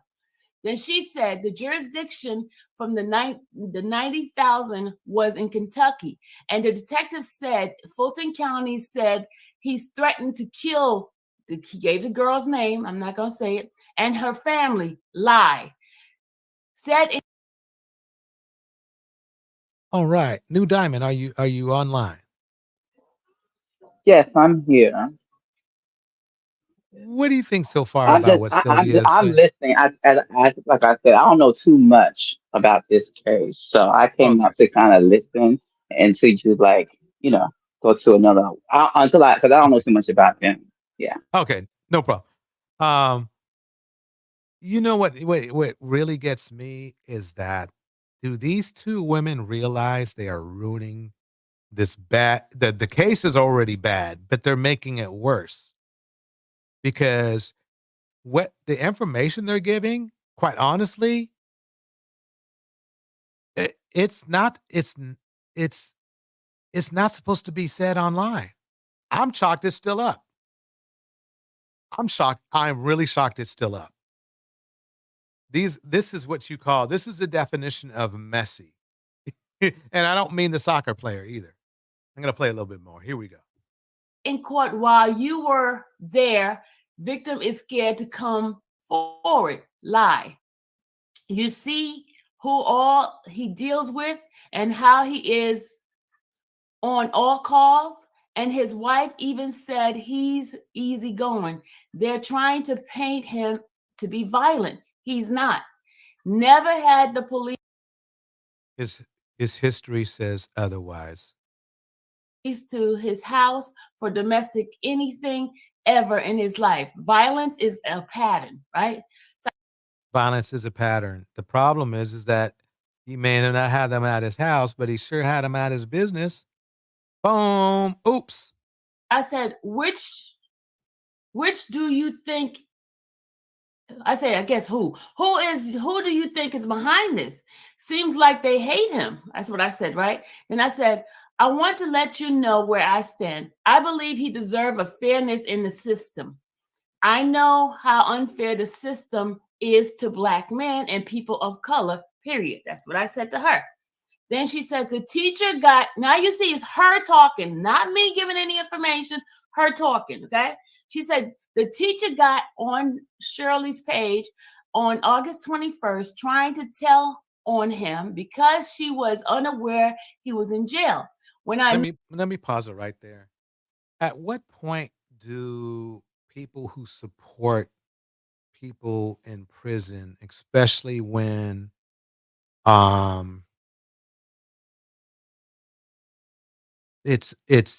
a strong probability that they are guilty, when do they change their mind? When do they say, you know something, I understand that, we think this person's a good person, but there's something going on here. There's something wrong with this guy. He's had too many instances of people saying there's essay or pornography, and he always wants to oogle. I mean, Sonya knows. Sonya knows because the way he even talks to her is creepy, but it's weird how they just keep protecting him. And I'm wondering if this is just a pattern in our community where really there might not be a whole lot of women doing this, but there's enough women doing this where they are literally defending men that are destroying other women. It's No, crazy. that's most. It's most. It's most because Black women are so super loyal to Black men. We know this, and we also know that we see on the news channels almost every day these mammies up here talk my son, please don't. After he done unalive 10 people, and she's talking about how good he is, and it's not normal behavior, and he was such a good little boy, and he's not a little boy no more, ma'am, and he probably wasn't a good little boy. You just lying. Because what y'all call good is not really good. Right. So it is majority. Then let's talk about religion, the church. There are women who are first ladies and wives of deacons and pastors and prominent men in the church watching and knowing that their husbands are doing stuff and they're protecting the man of God instead of standing up for what is right. So it's most in every arena in the Black community. So now I'm starting to I see where Mystic Moon is coming from as far as Black women is saying that Black women need to change our mentality as it pertains to interacting with Black men. And obviously that interaction includes defending Black men, because basically it sounds like to me, and Mystic Moon, definitely correct me if I'm wrong, that more times than not, Black women are defending somebody who later down the line could very well hurt them. And sadly, it's passing down to the young ladies. I just shared personally on my social platform a short clip from Twitter that I couldn't play the video completely on YouTube because of censorship and all that stuff. But anyway, it was of a young teenage. It was in a classroom with this Black young Dusty, that's what I'm gonna say, and his girlfriend. And she was talking to him or trying to play with him while he's on the phone talking to somebody. And he said, "Get out of my face." And then she said, she's doing, she's trying to play with him, and he got up and punched her in the face. And I mean, several times and said and cussed her out, whatever, blah blah blah. I mean, he was whipping this little girl, what have you. And they said that she went back to him. You know, it's Wow. like Yeah. so. And, and I think it's gotten to a point where now these guys, they count on women doing that. They count on them doing that, that they could, and that's why I think these men are getting more violent because they know that more often than not, those women are going to be right back there. They're going to be, at the very least, they're going to defend them in court, or not, or not be a witness against them. So Exactly, DJ. How many times have police showed up to doors after, a call? It could have been a neighbor that was caring, or maybe she did it herself, and then the police get there and she's like, oh, no, don't. We just having a little, it wasn't nothing. I mean, it wasn't nothing after he done punched her in the face, threw her across the floor, knocked her in the TV, knocked her in the head, and the police get there and she says, oh, it's okay, it's all right. Or someone else calls. You know what I'm saying? And they get mad at the person that's calling. It happens all the time. yeah, and so Mr. Moose says this: Black women have to center ourselves and not men, because we center them, we defend them. And it's almost like, you know how like uh black men always want to use the guilt trip about, oh yeah, you just trying to defend massa. But what a lot of young ladies don't realize and is that it's the same for black men. I sat up for a long time over the last 2 weeks, and I found out that there's no better there's there's no way another race of people will hurt black women more than black men. There's just not. There's no possibility. And it has more, and it doesn't have to do with just proximity. It has to do with mentality. There's really, it's kind, Exactly. and so yeah, so Yes, even basically, the ones who sit there and watch their children get abused, and go hmm along with it. You know what I'm saying? Like I was fortunate. Well, okay, first of all, I'm a foster child, but my foster mom, you know, she was very strict. I mean, that's why I think I mean I get my attitude probably from because my foster mother is still family, so she's my foster mom. You know what I'm saying? So the traits of the women in my family is not, they don't take BS. They they're from the South, I'm from Georgia. They don't take no mm, BS of nobody. Okay, and that's where I get it from. Okay, so my foster mom was the type that you ain't gonna drink around. She's a Christian. Super Christian, okay? You ain't gonna drink around my child. You ain't gonna cuss around my child, and she had a few guy handymen around the house. You know what I'm saying? And if they came over with some BS, I saw her take one. He was drunk, and she said, "Don't come in my house drinking." I told you. And she took that bottle and busted inside his head, and he went running through the hall. They calling her crazy and stuff like that. It's not that we don't have those kind of mamas no more around our children no more. We have the mamas more so allowing their children to be abused because they are choose a Peter whacker than their right, children, especially the right, daughters. exactly. Indiana mom says this: between elder mammies and church, black women have been brainwashed and conditioned to put black men first, no matter what. I've even been through that. So I have zero loyalty to anyone who has no loyalty for me. Bars, bars. And to stack a little bit on top of that, my mind just went blank. But but no, no, to stack something on top of that, the thing is this is that this is why I think this is why we can say that mammies are more or as much or more dangerous than a manosphere guy, because they are convincing men that they have a right to control women because they're women. It's like, well, this lady just told me that I get to beat you up, or this lady over here told me that it's okay for me to hit you with the brick. You know, oh, by the way, did you know you New Diamond, remember that little clip I would play of that woman repeating, that it was okay for, a woman to get hit by a brick because she wasn't Yeah. acting right? Believe it or not, YouTube got on me for that. I had to point up. They got on me. They said, "Oh yeah, this is not appropriate." So I said, "So are you talking about this video?" Yeah, yeah, we're talking about that. I didn't make that video. I was replying to that video. I was reacting to that video. They go, "Oh, our bad." So it was so funny because Mm.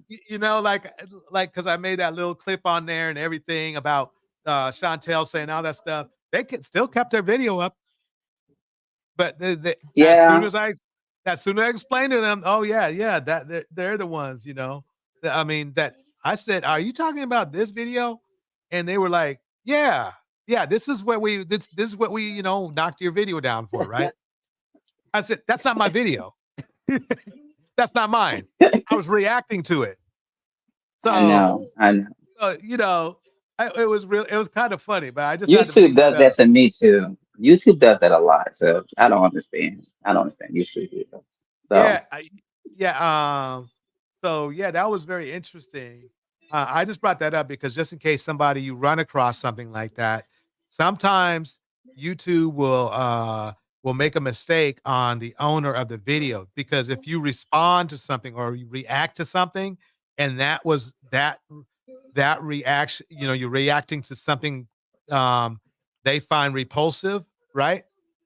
Um, they unless they really unless you articulate to them that that's not you, that you did not make that video, that part of the video, you can get caught up. So I found that interesting, yeah, very interesting. that's right. Yeah. Anyway, that sidebar too much. Let's dive back into to Sylvia and see how she's gonna say Captain Save herself. Captain Save. She's Captain. Save. What we want to call him. Well, he is a hoe, but what? Uh, I don't know. Captain. It's so many. Really, Captain Save a Ped. Here we go. Messenger her, she was telling me about the money she gave him and that she needed it back. I told her he's in jail. Sandy Red, Captain Saver, bro. Okay, I like that.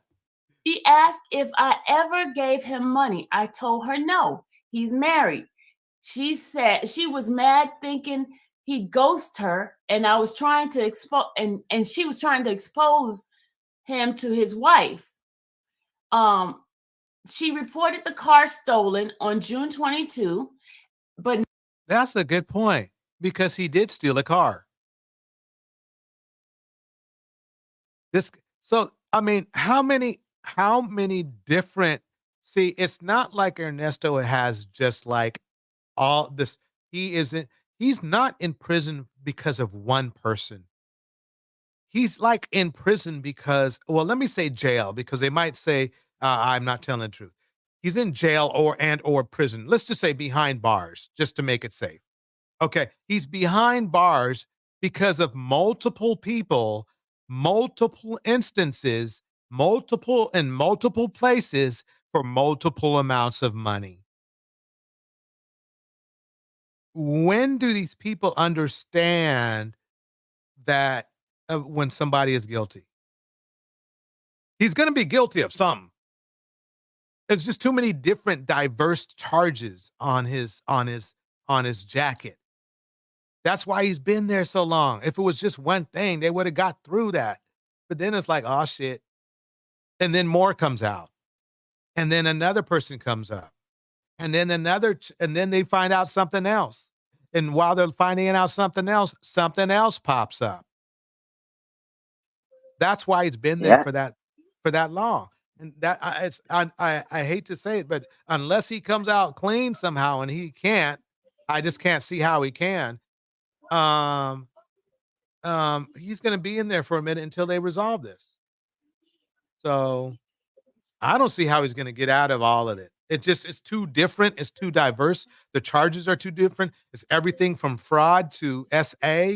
It's everything from pedo to SA and fraud back over to fraud. It's like he's done too much. This is the definition new of doing too much. If there's ever a definition, Ernesto nailed it. He nailed it. This is what you call doing too much. You know? Yeah. And she should want to disconnect from that, from what I can gather. You know, she should be like not trying to, especially like you said, with all that going on. I wouldn't have nothing. I would like be doing everything I could to disconnect from him. Right. Mr. Moon says this. I wonder how they were able to pile up so many things at once. I wonder if they were watching him. I wonder how Shirley didn't know about any of this. Actually, Mystic Moon, this is over a time period. And what it is that he did some SA stuff in conjunction with his business. And then he stole somebody's car. And that was a different time. This is over like, I guess, an 8 to 10 year span. It just caught up with him now. And what's happening is that what happened, Mystic Moon, in my opinion, I'm not saying it's true, but my assumption is all of a sudden when they finally got him behind bars, stuff started stacking up on top of each other. It might have been from a year ago, might have been from 6 months ago, it might have been from 3 years ago, and then it might have been from 5 years ago, and then, oh man, this happened 10 years ago, but it can still be and all of a sudden, they're like, damn, he's doing too much. We Yeah, don't yeah, yeah, yeah. we And got that's why he's sitting there. yeah. He's a Yeah, he's a diverse criminal. he's a very long-winded criminal. He's got great stamina and being a criminal. Welcome, And Bridget Luton. she didn't I'm sorry, know go ahead. that any of this was going on. I don't understand how. That's why I don't understand. But I'm not in that big league. But I have been married, and I know, I know what my husband is doing. I know what he's doing, and I know who he's screwing. I ain't no way. So I'm just trying to figure out how did she not know? Unless they just. I mean, I guess that corporate marriage is different. I'll break it down for everybody in the chat. She was being fit. Shirley was being fit, feminine, friendly, and submissive. Okay. Just like Gail was.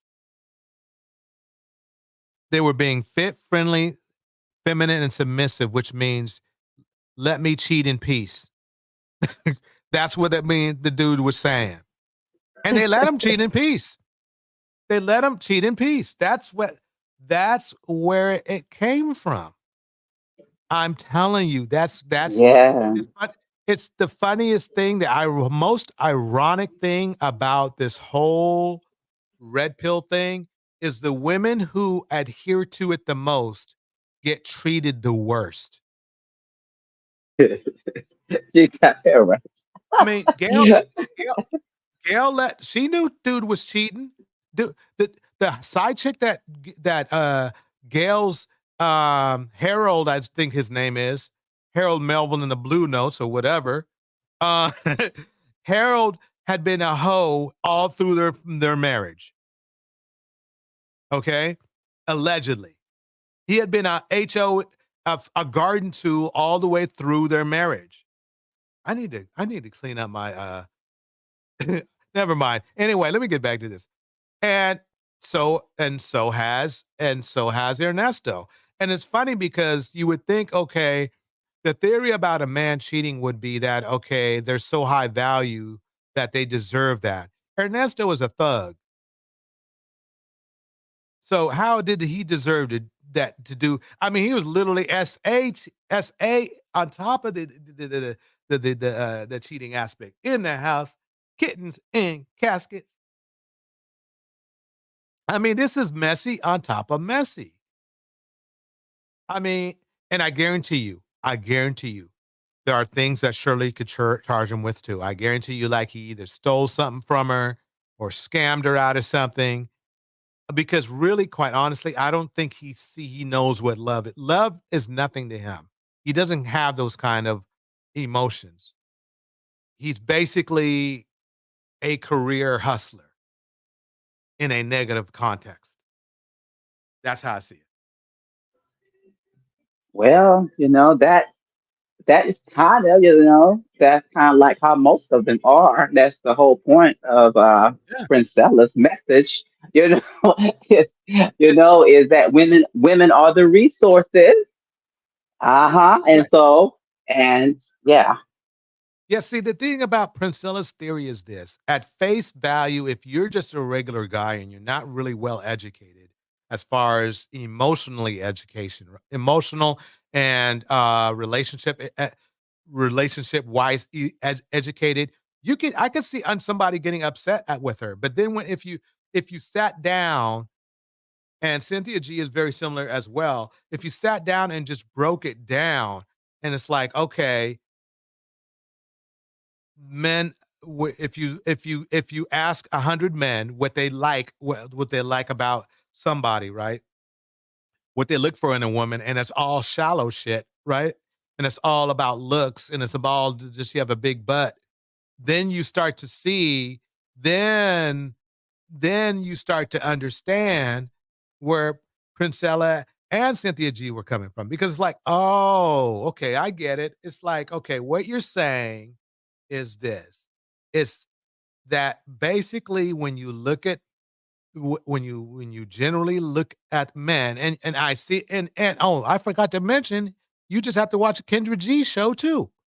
A Kendra G, the guys always start visual, and then the next thing after the visual aspect they want is satisfied, they go for control. And then after that, they call for access.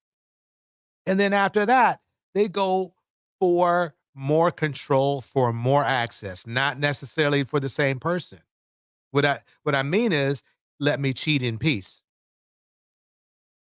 So a man first wants his woman to be hot. Okay. Then he wants her to be under his control.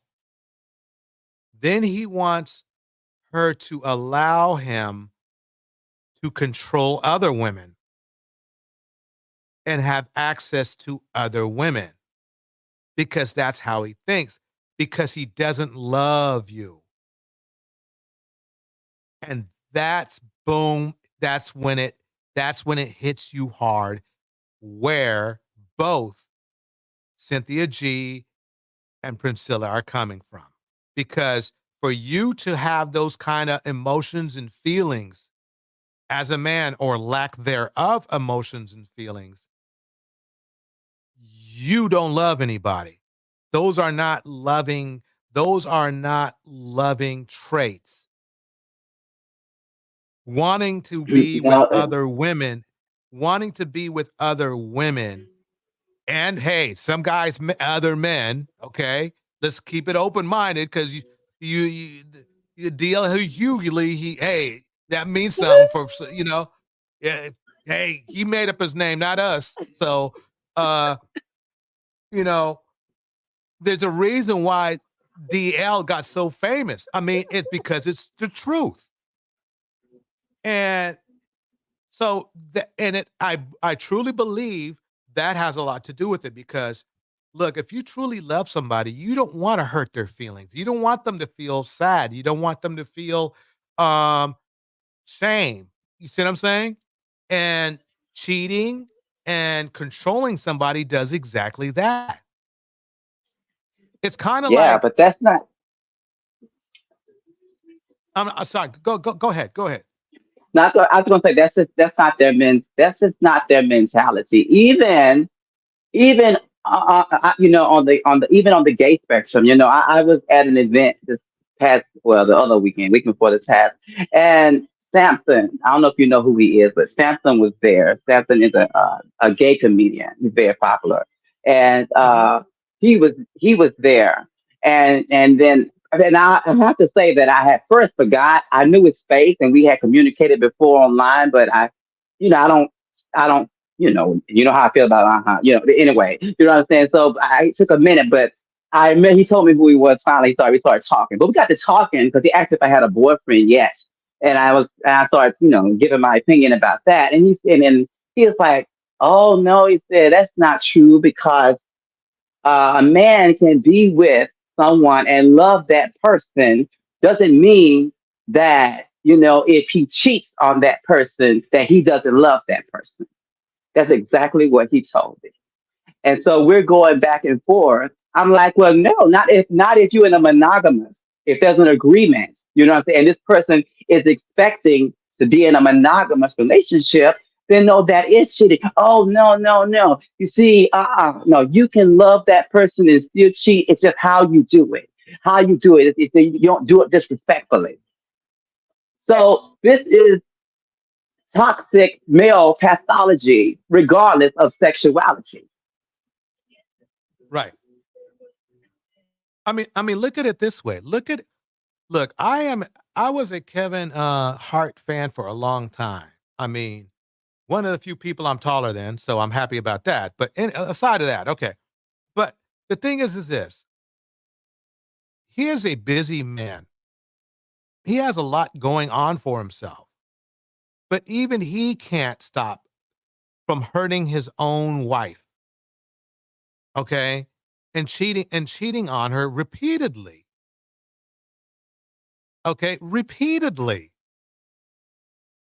See, a funny thing about this is that when something comes out against something, a lot of these guys that are famous, they've done it. They've done it 10 times more than that. It's just they've been caught. It's not. They've been caught more than that, but it's just what got out to the media that we're seeing. So, like when somebody like Kiki gets cheated on, or Zane, what's her name? Zendaya got cheated on too, but what is her name? Beautiful. Married to the basketball player who was a narcissist. What was Tanea? Oh, Nia Okay. Long. Well, Nia probably got cheated on too. Oh, It's funny. Okay, you talking Tanea, about, yeah, I yeah. mean, think about it. Let's try to think of a black woman star who hasn't got cheated on by her husband. I mean, that's the sad part. That's the sad part. But anyway, Even worse, Yep. who hasn't gotten lost money, from Yeah. their men, Yeah. like Mary. Sue. But think about it like this. Okay, so we have Tanea, right? Tanea is fine. Okay. Now, look, she's half my age, so I am not going to be dating her. No. But I give credit where credit is due. She is everything a man wants as far as like looks, build, tenacity, talent, everything, right? And her dude still cheats on her. Yeah, you talking about Samara? No, Tiana Taylor. Wait, is it Tiana Taylor? Oh, Yeah, Tiana Taylor. yeah. Okay. With what's his Mumford or whatever his name is? Yeah, And yeah. he's not even a good looking dude. I don't get it. Tiana Taylor, that's it. Yeah. Yeah. It's so many cheating. I can't. Right. It's like, and you notice because I'm just bringing it up because it seems really weird that at the end of the day, it doesn't matter if a woman is fit, feminine, friendly, submissive, and all this other shit. Those are all just excuses because if that was the case, Tiana Taylor would never get cheated on. Who was the other woman you just mentioned? Nia Long wouldn't get cheated on. Nia Long got cheated on. Tamara Yeah, Mori too, I think. yeah. I mean, just name her. She got cheated on. Exactly. Name a high quality, high value woman who's gorgeous, beautiful, and has been submissive to her man, and I'll show you a woman's been cheated on. I'm serious. Anybody want to tell me somebody who ain't been cheated? Look, look. Okay, look how powerful. Wendy Williams still got cheated on. Still got cheated on. Dated down too. Dated down and still got cheated on. You can't. Yep.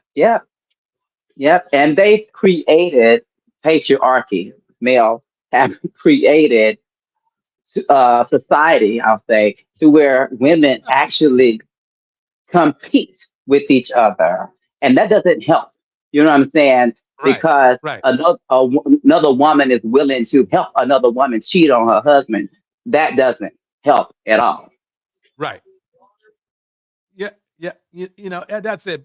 Bridget says, "Who doesn't cheat?" That may be easy to keep up with, and it's true.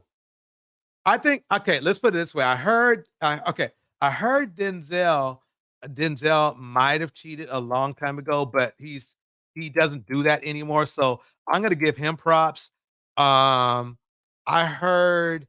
Sierra What was? and what's his Russell Wilson, but they get tired of us bringing him up. Morgan Freeman, I think he's cool. Who's the guy who yells all the time? Samuel L. Jackson. I heard, but these guys, you know, look, they are older than me, so we've had enough, you know. But it's like, okay, Morris Chestnut, but it's it's just amazing to me that nobody has gotten it yet in the in our community that did this No, I think that they got it. They just choose not to be disciplined, and they choose because once again they want to control something, and because patriarchy has taught women to be docile to women. I mean to men. Then that's and that's what's causing friction right now because some women, I don't think enough, but some women are waking up. So there's a push and a pull with the patriarchy and the matriarchy right now going on in the spirit realm into the physical realm and stuff like that. And that's why the red manosphere, the red pill, is they're part of that, fight. You know what I'm saying? But the difference is that we can root back to history, of course, of where we are to now.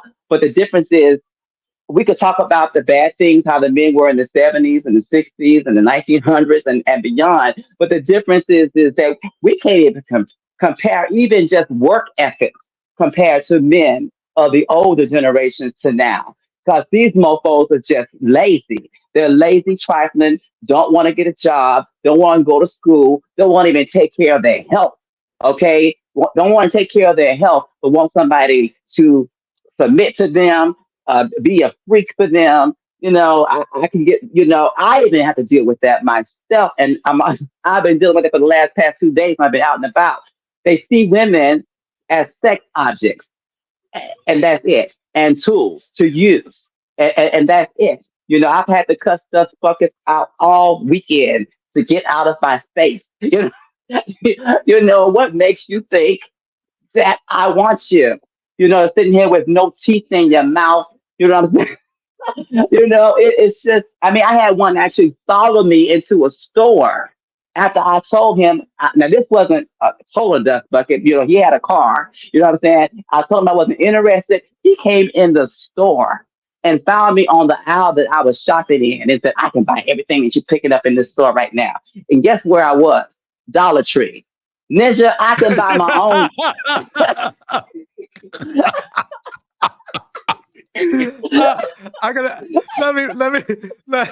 Let me read this Susie Bear's message, and I want to bring Mystic Moon to the stage. Susie Bear says this: they use religion, violence, slaughtering, calling us witches, FGM, and stoning to control and put fear into women in order to make us accept cheating and forced submission. Bars. To the stage, Mystic Moon. Susie Bear, that was on point. Hi, DJ. Hi, Neil. Can you guys hear me? Sure can. You sound perfect. Yes. I was gonna say that thanks for having me up, DJ. I was gonna say that the cheating thing is very interesting to me. Somebody who said maybe look at who doesn't cheat versus who is cheating. I thought that was so spot on. But I kind of look at that as like if you look at an action of a person and you kind of break it down to like what are they really doing? What are they looking to accomplish? Mhm. And when I obviously different people cheat for on the surface it looks like different reasons, but ultimately it's always like the sort of like searching for something, just searching. And also too there is like not having fulfillment in some way, and it's like this sort of anxious thing energy that's associated with it in my mind. And then also I think that oftentimes men use um people, especially women, as an escape, and we're not so much of just like getting to know another human being, but we're used as an escape of some sort. And so like for instance their obsessiveness over our looks is to sort of like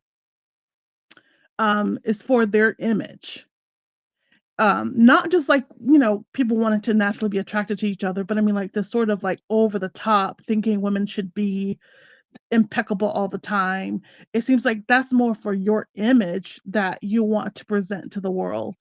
Um, and then this sort of obsessive, like always needing another woman and another one and another one.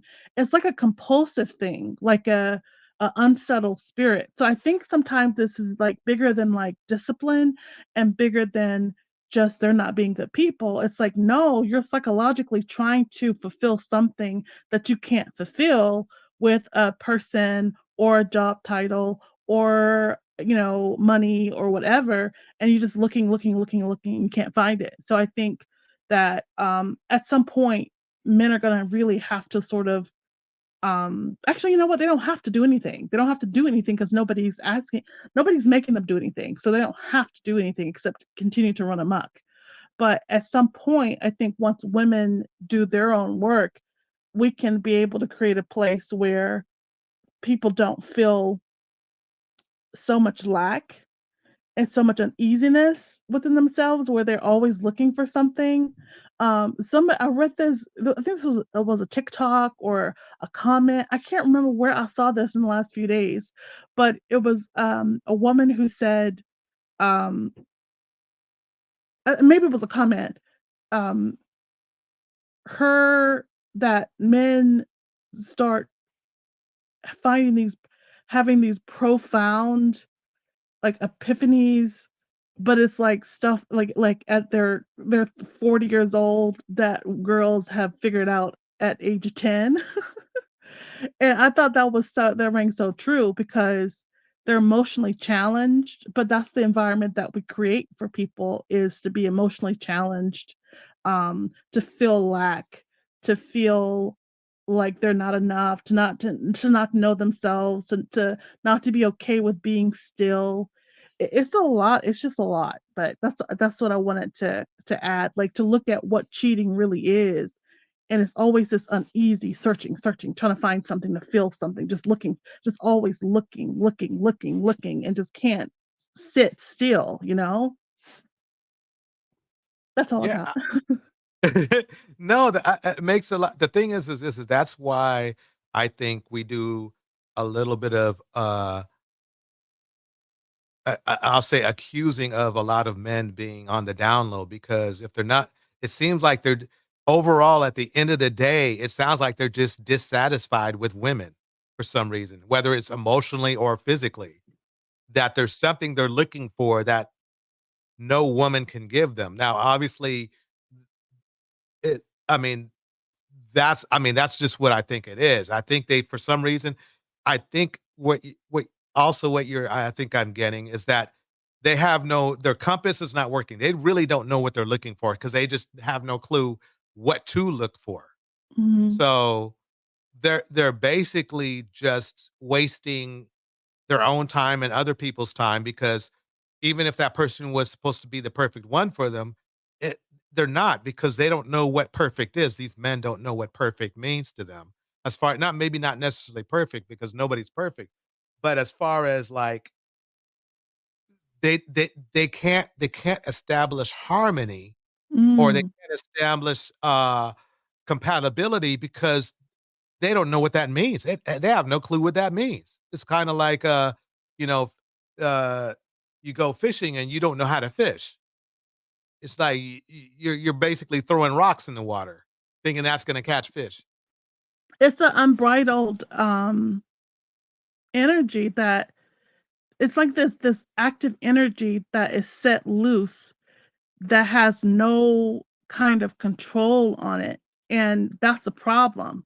And I think that the control, obviously, the controls we have like courts and prisons and all these things, but um, I look forward to the day when the control is women. Women set a particular vibration that for the globe that they're not feeling that empty because you do see some men who get it, like DJ, you get it, like, and I know in your mind you're thinking, how come they don't get it? Well, you have the consciousness that allows you to do that, and they don't, and they're just kind of like this energy just bobbing around the world, unsatisfied, like Phoenix said, empty inside, and um I think it's hard. It's so much harder for men, I think, in this patriarchy and how things are set up. They can get there, right? But it's more pressure on them to come to terms with that emptiness and deal with it and face it in this kind of environment, you know? So it's not likely that they're ever going to be able to connect to it. And a lot of times, sometimes when they do finally come to it, they're super old. By the time they're 70 years old. And even then, they don't really get it. It's just that they're tired. Right. Yep. Yep. Let Yeah. me read Did you see that K Brown's. video? Let me read K Brown's message real quick. Oh, you mean the one that you emailed? Okay. K Yeah. Brown says this. Okay. I had a man hollering at me at the grocery store. He said, "Don't you want to rub the back of a hardworking man?" Oh my God. She said, I checked out and left right after that. He said that. Bars. Uh, K No Brown. shame. Exactly. No shame at That's all. that's how they approach women. I know. That's how. Yeah. It's no Man. shame. Like, no shame, no sense of awareness, no just it really honestly is heartbreaking to watch. Just to Yeah. see somebody aimlessly moving through life, no emotional intelligence, no shame, no fulfillment, always searching, no peace of mind. Whew. That's yeah. No, they're too busy mm, being a devil. So it's hard Well, I to. mean, that really is true. Like, people, demons are real, and the spirits are real, and so each one of those things, that's a spirit of something. Shame is a spirit of something. Emptiness is a spirit of something. Yeah, those are demons, and we are giving birth to vessels that have easy access to demons, and we're not, as women, not taking that seriously. It's like we're just like haphazardly giving birth and haphazardly living our lives and then wondering why these demons pop up. I mean, what do you expect to happen? Here's a point. Exactly. Here's a point I need to make real quick. This is the funny thing. I mean, I just saw Dr. Umar saying, "Oh, the devil, you know, you're being controlled by the devil," meaning like the white guy, the white man or whatever, right? Mhm. And it's like I'm saying to myself, wait a minute though. The last I checked, black women are not running from white men with fists and guns and being deleted by white men every 4.5 hours. So who's really is the are they saying these men is Umar saying that the white man is controlling the black man and making the black man kill black women? I mean, delete black Mm-mm. women or what? You see what I'm saying? And it's like, Mhm.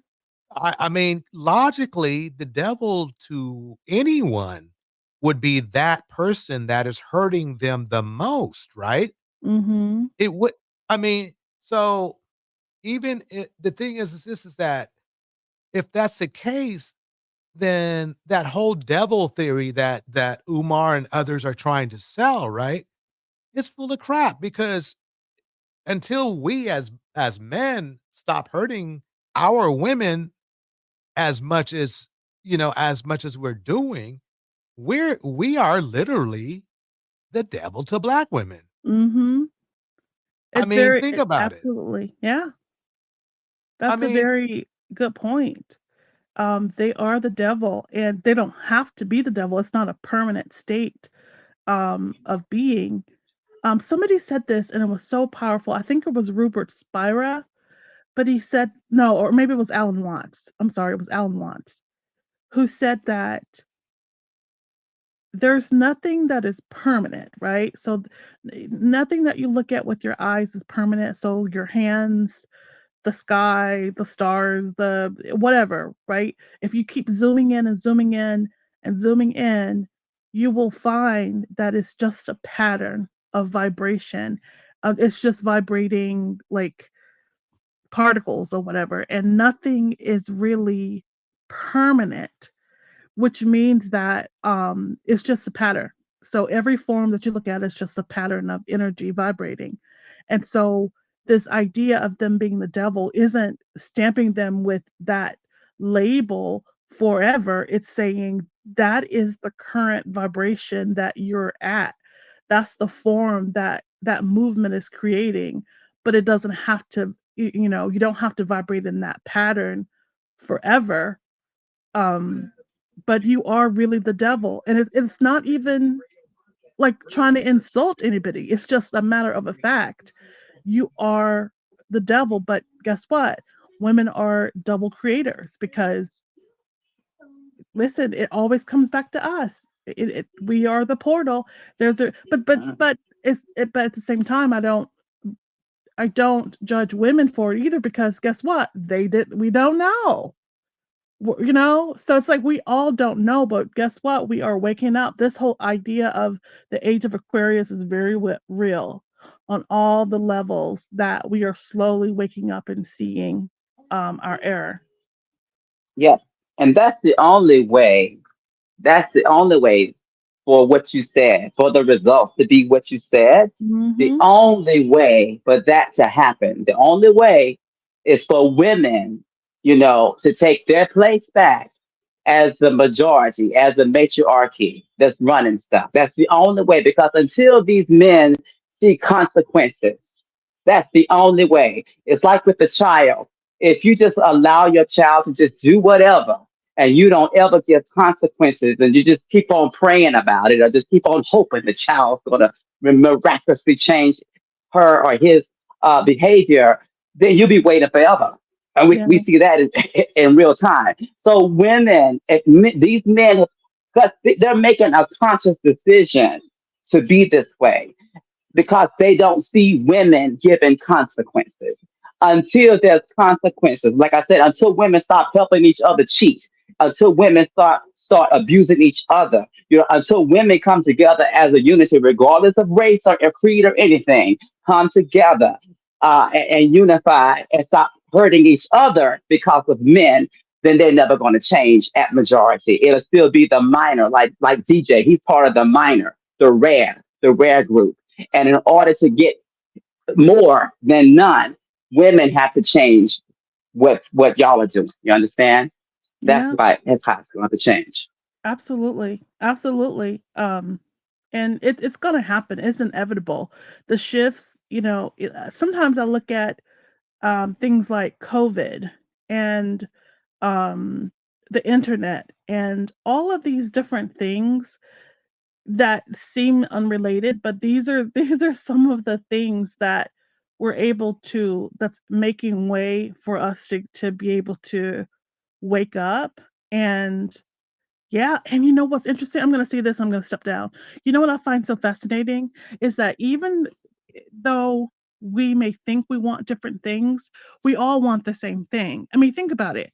So, for instance, remember what Jakes was saying that women need to make space for men and all of this, and men being useful and all of that. Like, I think at the end of the day, we all kind of want the same thing. We want men who want to be useful, men who want to show up and do stuff, who do want to be providers and protectors and all of the stuff. Like, we're like, we want that too, and so do you. But the problem is that we're in an what is the word, aesthetics culture, where it needs to look like it's happening, but it doesn't actually have to happen. And I feel like women actually want those things, but men just want it to appear to be those things.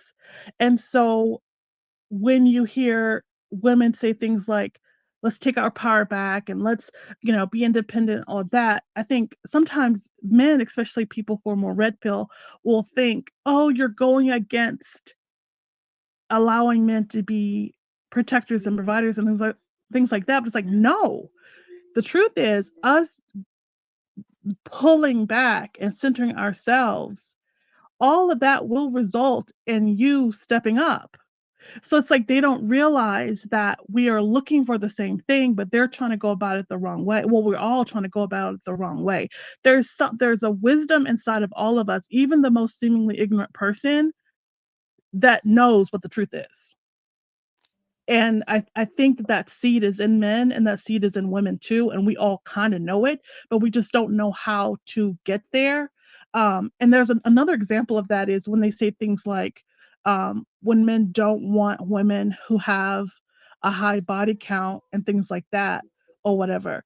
What they don't realize is it's like, that's stupid. I mean, women can do whatever they want, but it's like, what are they really, really, really saying deep, deep, deep down? What they're really saying deep, deep, deep down is that they recognize the power and the value of women on some deep level, deep, deep down within them.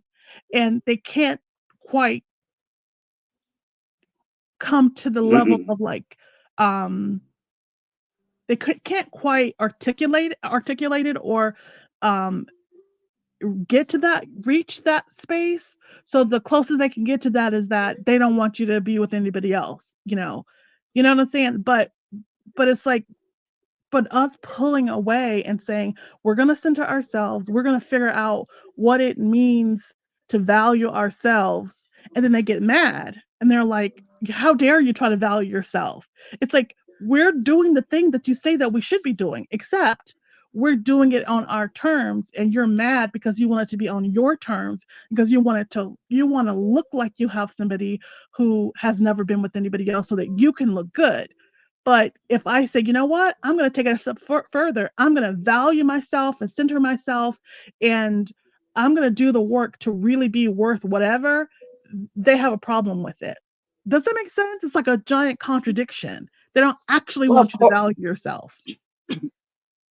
Yeah, and that's why women have to stop listening to men, because that's what they are. That's the whole patriarchy, is a whole big contradiction.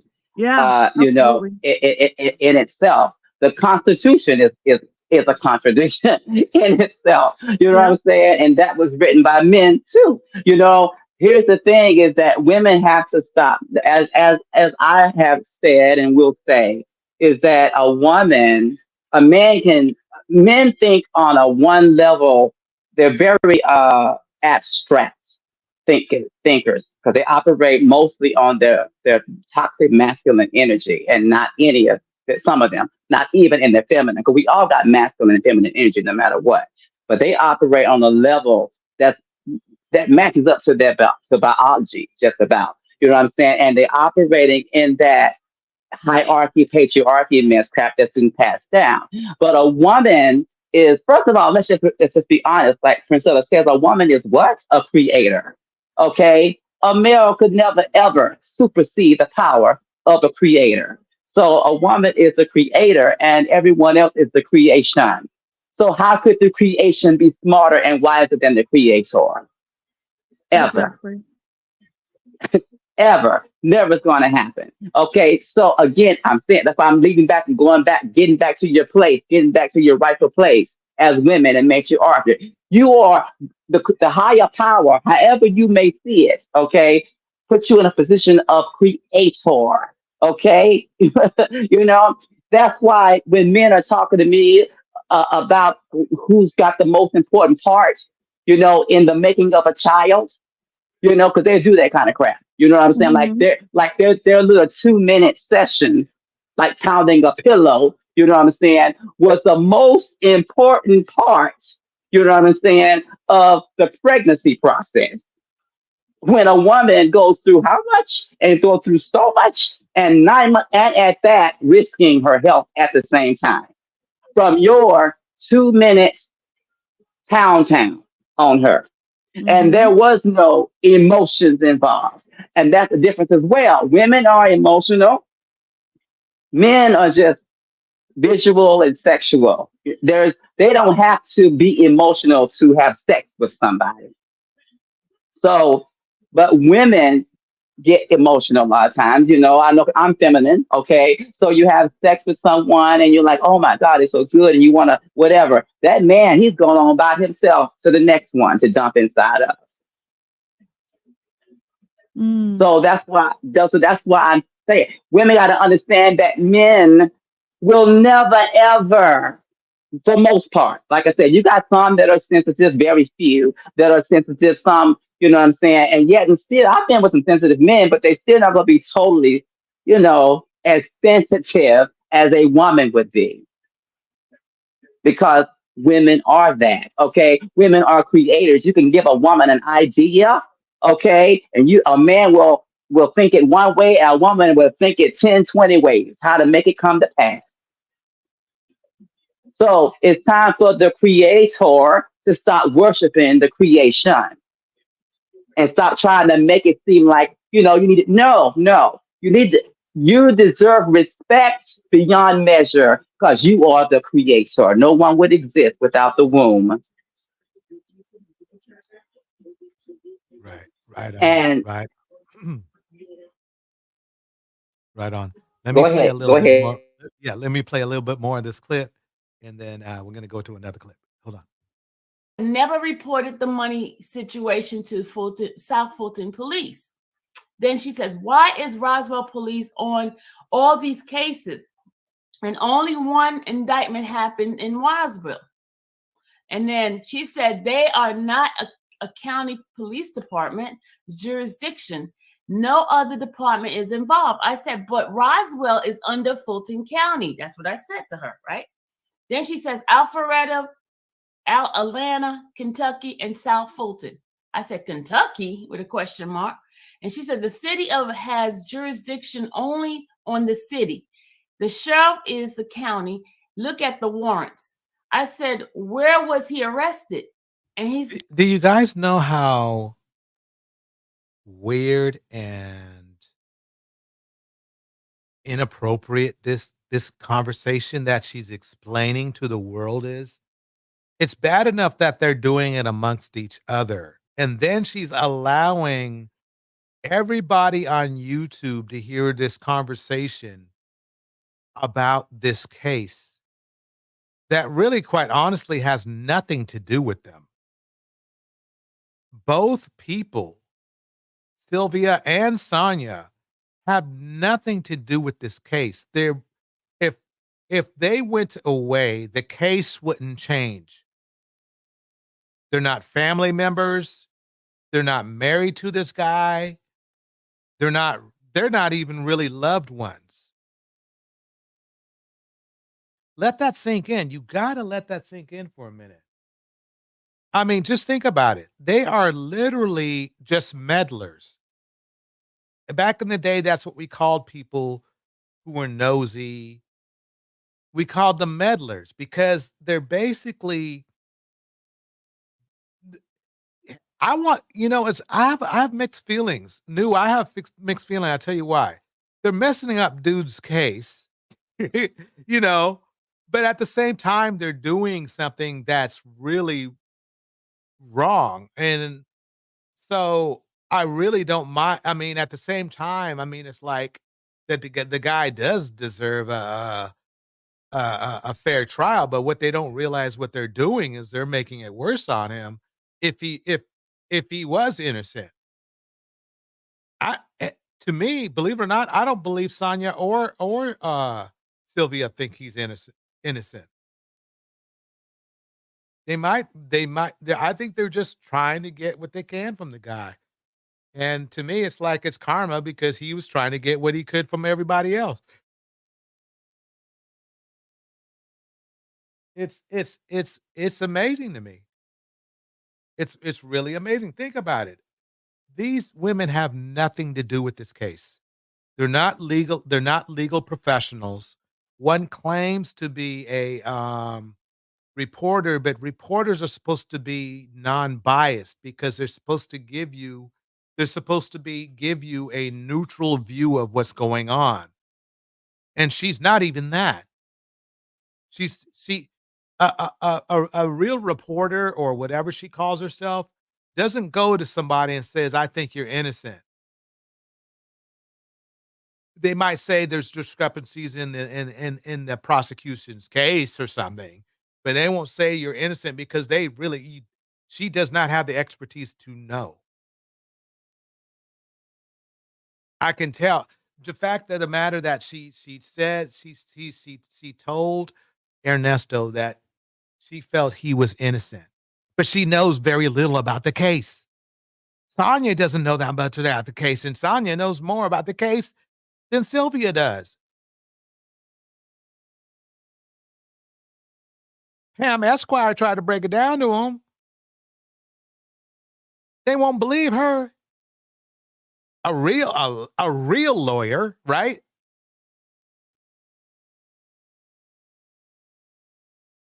It just goes to show you how this is. They are meddlers. That's all they are. She's not a columnist or whatever you call it. Sylvia is not that. She might have a license, who knows? But the way her mind is set does not she cannot do her job. If that was her job, she can't do it. Being biased is not supposed to be the job of a journalist. You're supposed to be objective. Otherwise, you're just really just a blog post, a blogster. And then I said, I saw the warrant. That's what I said to her. And she said, Roswell. I said, what was the initial reason for the arrest? And she said they waited outside the resident and followed him to a commercial property to arrest him for the warrant with the car dealership. I said, oh, okay. Then she said, bad check. Someone wrote the dealership to release his vehicle. And then I said, I saw that part in the paperwork, I said to her. Then she says, look at the videos on Roswell Police on YouTube. This is what she told me. She said, it's a corrupt department. Channel 11 is investigating them. They are following Nesto case as well. I said, I went there the other day. Now, you hear me, right? This is when I'm telling her I went to the court. I said, I went there the other day to do an interview, and the guy never contacted me back. This is the Roswell part. It was no phone conversation. It was a text message. I was not on the phone talking to her about this, right? Then she says, contact 11 Alive. That's why I did Tasha K to expose his case. And then I said, I know someone at 11 Alive. I will call them, right? Then I said, has Tasha done anything? Let me stop it right there. This man has like 10 cases.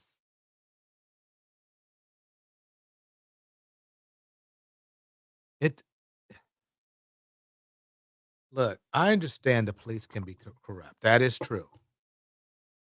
But this man is off the hook. He's doing too much.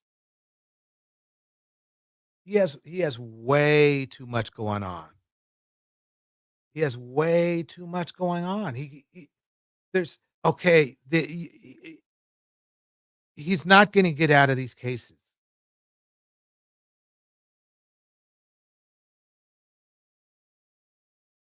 Okay, the child stuff can come back. I'm not sure if it was with or without prejudice, but if it was without prejudice, it can come back. The other cases can come back. He's stuck.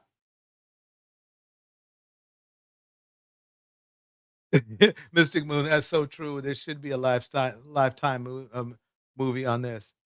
But this is the thing. It's like these women have nothing to do with this case. They have nothing to do with this man. The man is technically married to somebody else. Any logically thinking person would just leave this alone and would just move on. So, yeah, both of these women should have chose better. There is nothing there. They don't know this guy. They don't even know him. That list is very short, though, DJ. You know? It's like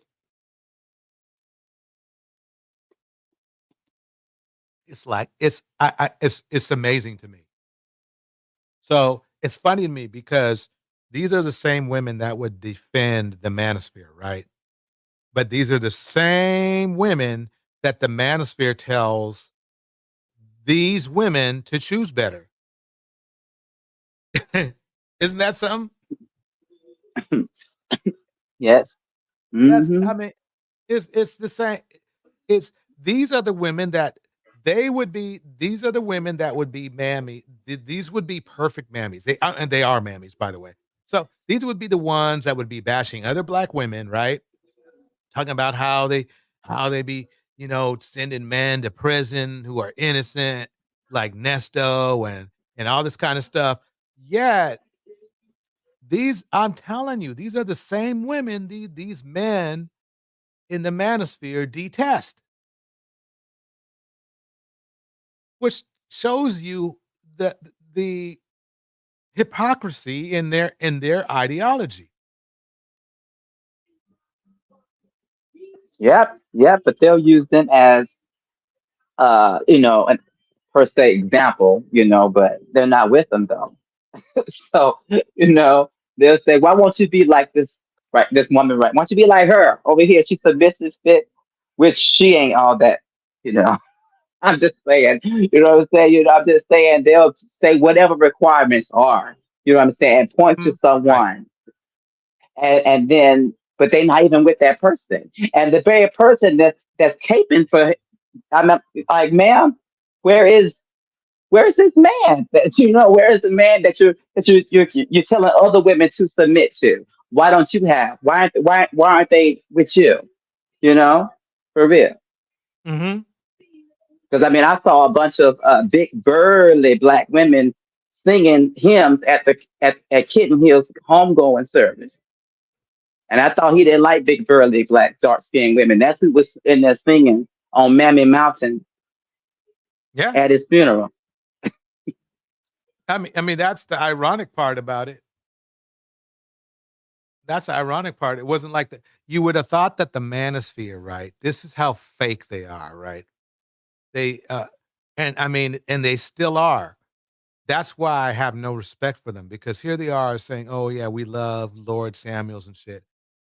None of them went there. He should have had a parking lot full of cars, a parade, for the funeral and shit. You see what I'm saying? Nobody showed up to that thing. Nobody showed up. Did you ever see the video? Did you see that video? Yeah, I saw the video. Yeah. Good Lord have mercy. of the 2/3 empty church, like the first 2 rows were full, had people, everything else was empty. You know, it wasn't like it was a giant church. It was just a regular sized church. So that's why and I guess they get that from me.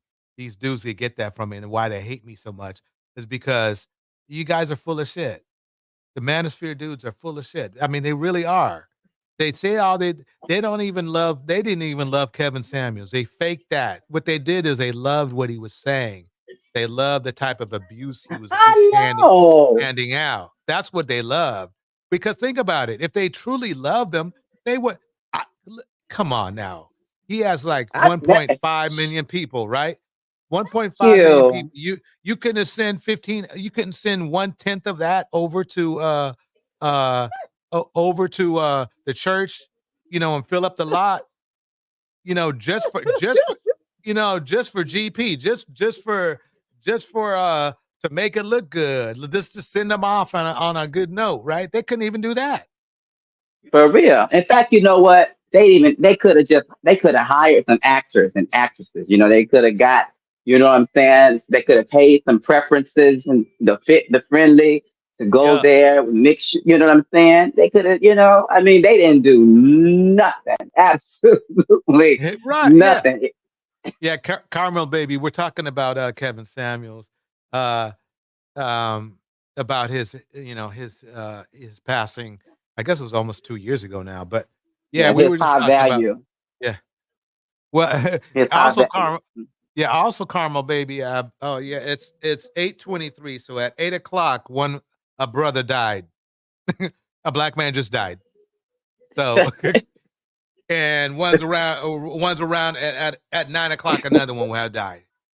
And then at 10:00, another one. That's and that's how that's going. But that's black brother they love.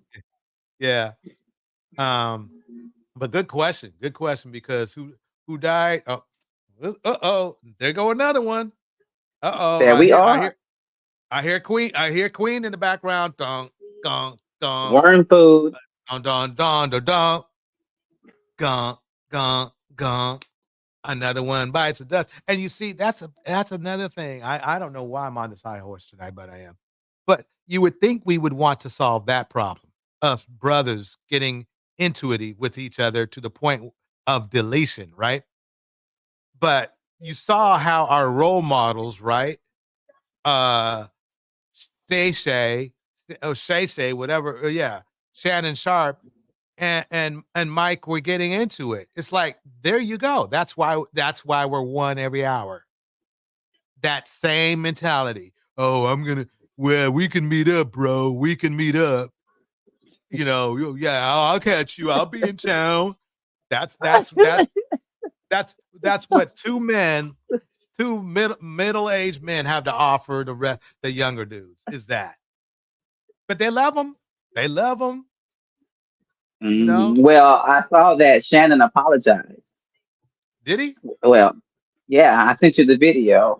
I sent you the video. I sent you the video of somebody else's video. It's toward the end because in the beginning, Jamel, that's his name. I love him. He's so crazy. He's a comedian himself. But anyway, he just showed. Well, he showed the prior video, and then he showed where Shannon texted a message of his apology to the public. Well, okay. I'm glad he did that, but the problem I have is he did that. I'm glad that he apologized, but the problem I have is that he shouldn't have said it in the first place. Think about it, New. This guy has been in the media for what? Ever since he stopped playing football. And he's what? Well, He's in his 50s right now, so he's in his 50s now, right? And he stopped in his mid 30s, right? Damn near been 20 years. And I think you got to also know that Mike Epps he keeps putting Shannon in his mouth too. You know what I'm saying? And at that, he just, Shannon, the part Shannon said he is more so. You heard what Shannon said. He was mad about the part about him saying that, that he had talked to him and blah blah blah. That was the part he was mad about. But Mike Epps, had been. Plus, Mike Epps is clout chasing right now because he want to be, you know what I'm Right. saying? Seen. So I guess the bigger man could say, ignore.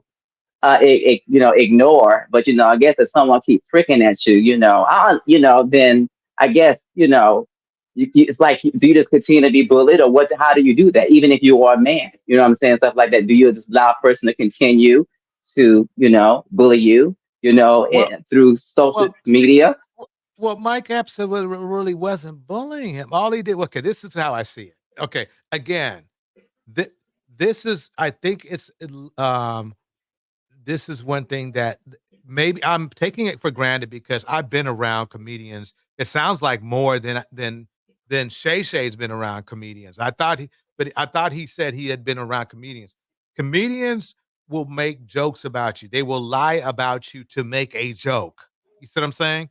When he said what he said, right? He said it on stage. Mike said it on stage. It was a part of his show. Okay. So the thing is Well, I've this is heard several. Have you listened to Mr. Rec TV?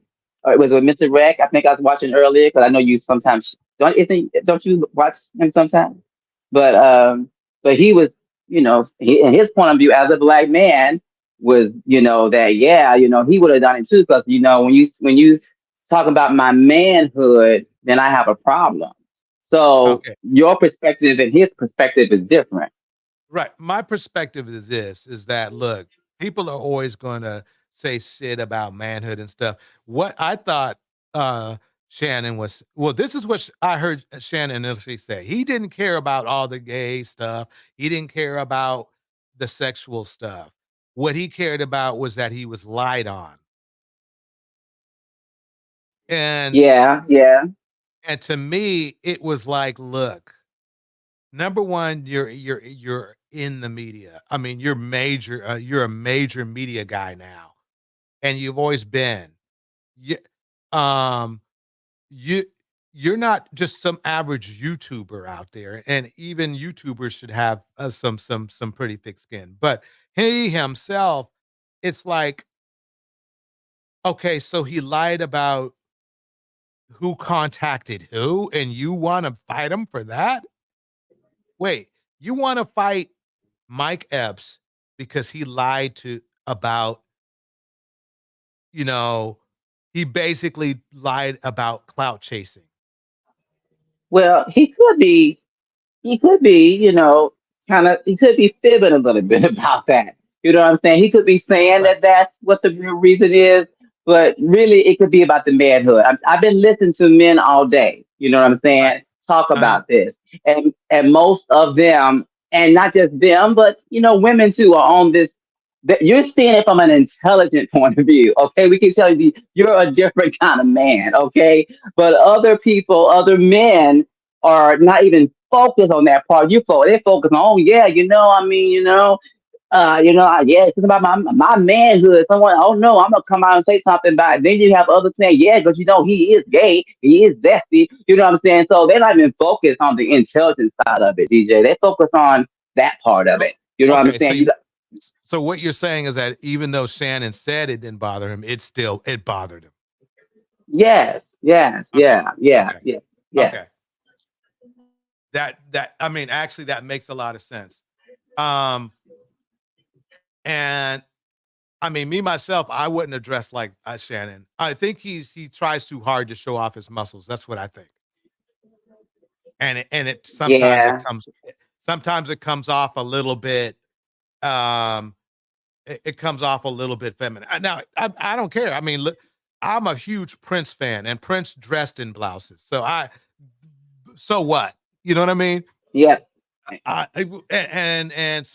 Prince, but they love Prince though. Yeah, they love them some Prince, huh? Shoot. They love Prince, I mean, I used to question them, but I just left it alone. Like, oh, because I don't talk about their Prince.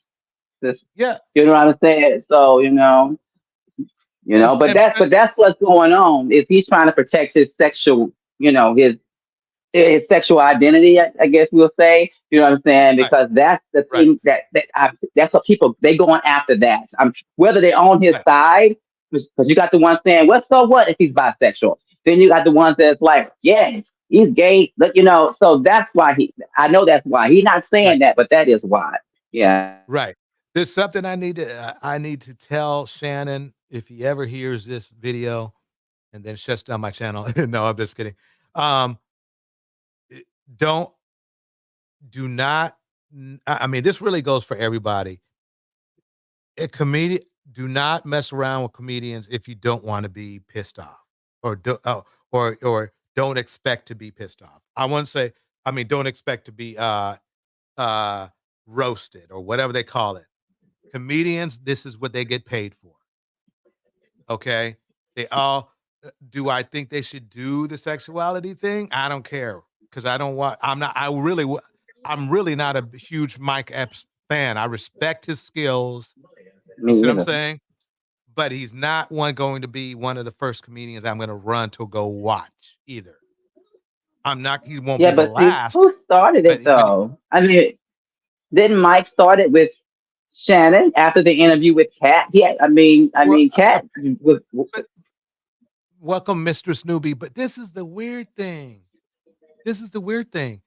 Um, this is where the cloud chasing came in. From what it heard like to me, Mike kind of picked a fight with Shannon by saying, "Shannon, why didn't you invite me to the show?" See, Mike wanted Shannon's attention. Mike wanted to go on Shannon's show. That's what's going on. That's the end. That's Mike's goal. That is, I'm telling you, that is Mike's goal. His goal is to be on Shannon's show. As soon as he gets on Shannon's show, he's going to take his little pacifier and put it in his mouth and be quiet. That's what. Exactly. That's why I ain't paying Because him no mind. I think he's zesty, if you ask me. Because why would that be the first thing to come out of his mouth, though? We got to think about that. Why would that even be a joke? Think about that. Would any other totally masculine comedian get up there and say, the way he was almost descriptive with it. You know what I'm saying? Yeah, y'all don't want to sit in front of me and doing all that. I mean, his nuts all looking, who would do that? I haven't yet heard another comedian out there that's totally straight get that far with a joke, even when they trying to insinuate, gay jokes or whatever. You know what I'm saying? They don't go that far to talk about. He was getting descriptive. I was imagining everything that he was saying. Okay, that Mike Epps was saying. So why your mind even go there and make it a joke? Ha ha ha. So what you just said, ties together. Yeah, he I think he wants to be in front of Madea. You know what I'm saying? exactly. He does. You know? He does. Yeah. Yeah. Let me read Mistress Newbie. She says, I wasn't a fan of Prince, but when I saw Princella's review of him, I'm glad I wasn't a fan. And this is the funny thing is that I was a super fan of Prince, and his music was and is and was amazing, but he was a creep. He was a creep. Um, I hate to say it, but there were some things behind the scene that weren't cool. Um, painfully enough, and Michael Jackson is in question as well. And man, that talk about making an enemy out of the music industry. Just those two icons together, but it's part of the painful part is that it seems to be a part of culture to accept degeneracy as long as it's connected with greatness, or not greatness, or talent, I should say, talent. So, I mean, that's that. I mean, I'm telling you. Uh, I mean, quite honestly, I mean, if you listen to a lot of the songs that Prince made, I mean, he was kind of telling you what was up, but people just didn't want to I don't know. I don't know what to say because I I still have all of his vinyl right now. I didn't burn it or nothing because I mean it wasn't all wasn't worth all that, but um that's how big of a fan I was of it of his. But ooh, yeah. What are your thoughts about him? About Michael Jackson. No, Prince. Oh, Prince. Oh, okay. Yeah, well, I've never been a fan of Prince myself either. I ain't gonna lie. I mean, only just a few of his songs, that I really even like. But I was more so a Michael Jackson fan. I still am as far as his music. But Prince, I ain't gonna lie. I was just being biased for. I just, thought he was a bitch. I mean, I just me personally, I just didn't like looking at. He wasn't just I just didn't like him, but he's talented. He was all that. I'm not a Prince fan. You know what I'm saying? And at that, but I that was my whole thing. It's a personal thing, But I heard things about Prince, and of course, Princella broke down Prince on one of her videos. Um, a few days ago, and it was quite a breakdown, I will say. It's a whole. Mm. If you got something, you got time. You know how our videos are. You can actually Google.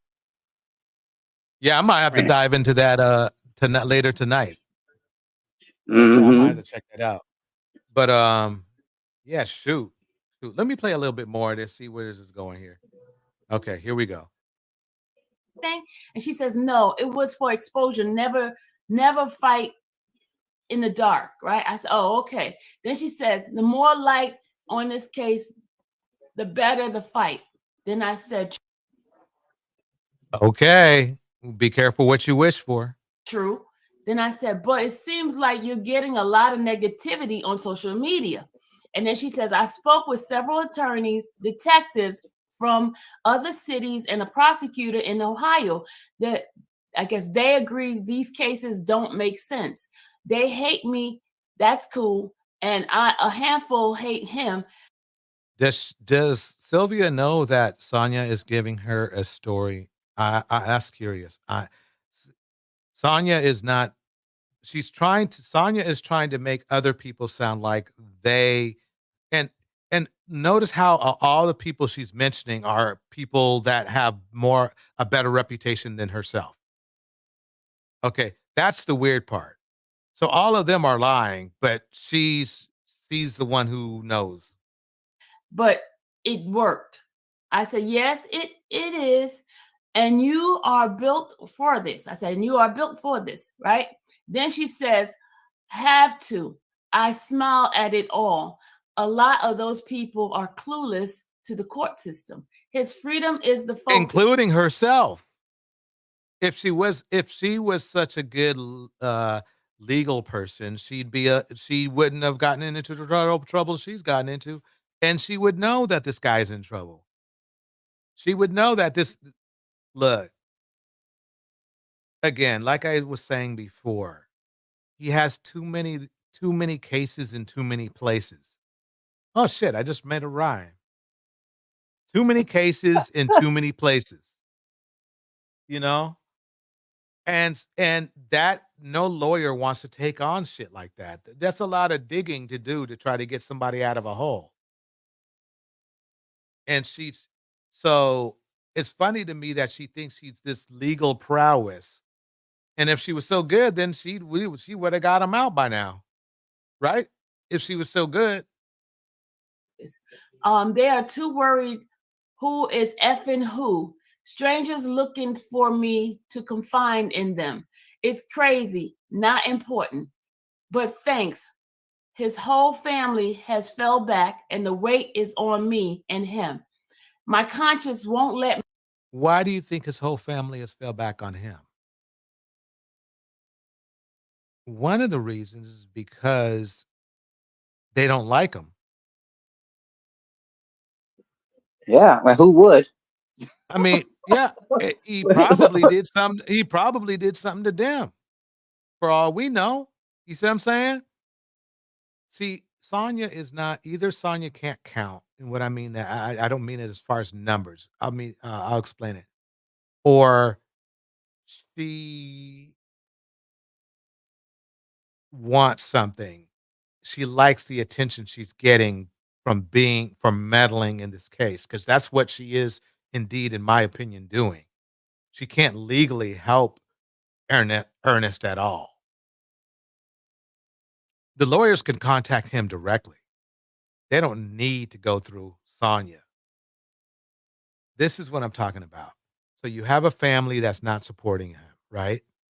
He has a wife that's not supporting him either, right? Then he's in prison, so he got there somehow, okay? He's not out, but he does have legal help, but he doesn't like his legal help. Okay. Mm. He doesn't have one case. He doesn't have two cases. He doesn't have four cases. He has like, I don't know, 10.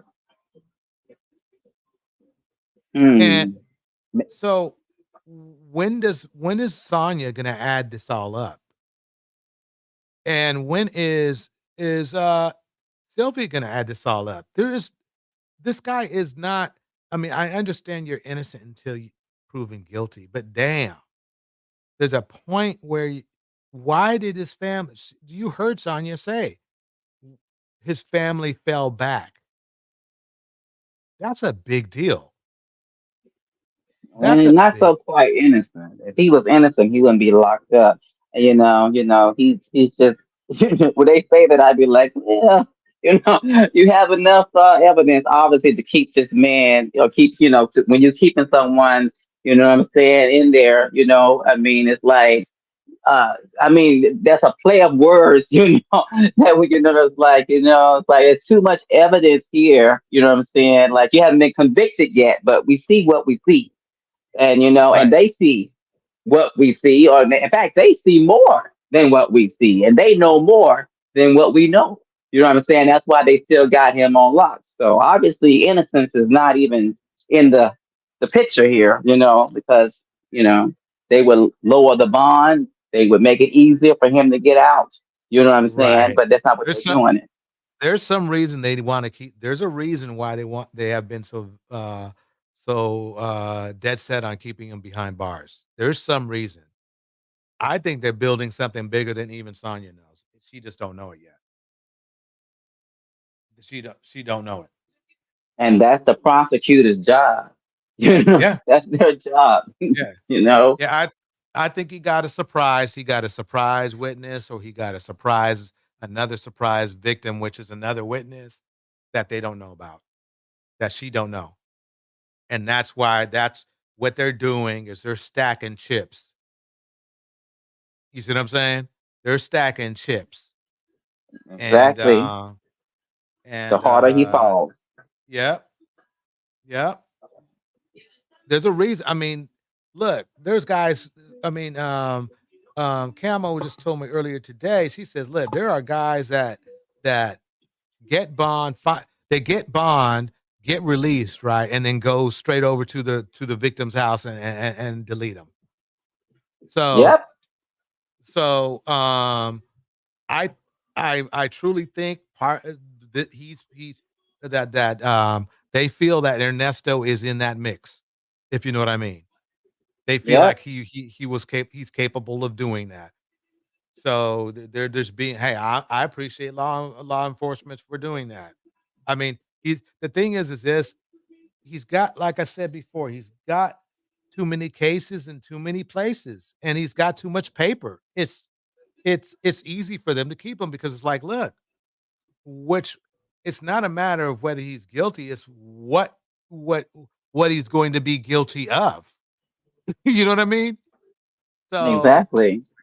it's like, okay, we'll subtract a couple of years. Let's say he gets off easy, right?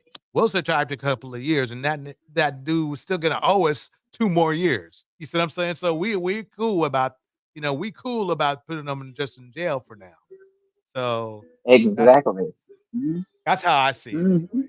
Like, And why is she going overextending herself like this? Like, for, Right. I mean, why do black women do that? Like, you put yourself flip the shoes. Do you think that he would be, if this was her, if she was, if they were the criminals and did all this, do you think he would be putting all this effort in to get them released? No. Right. You got to even wait for the answer. Hell no. You want to hear the sad answer? I don't think she has a life. I really honestly don't. She can't have a life because think about it. If she truly, number one,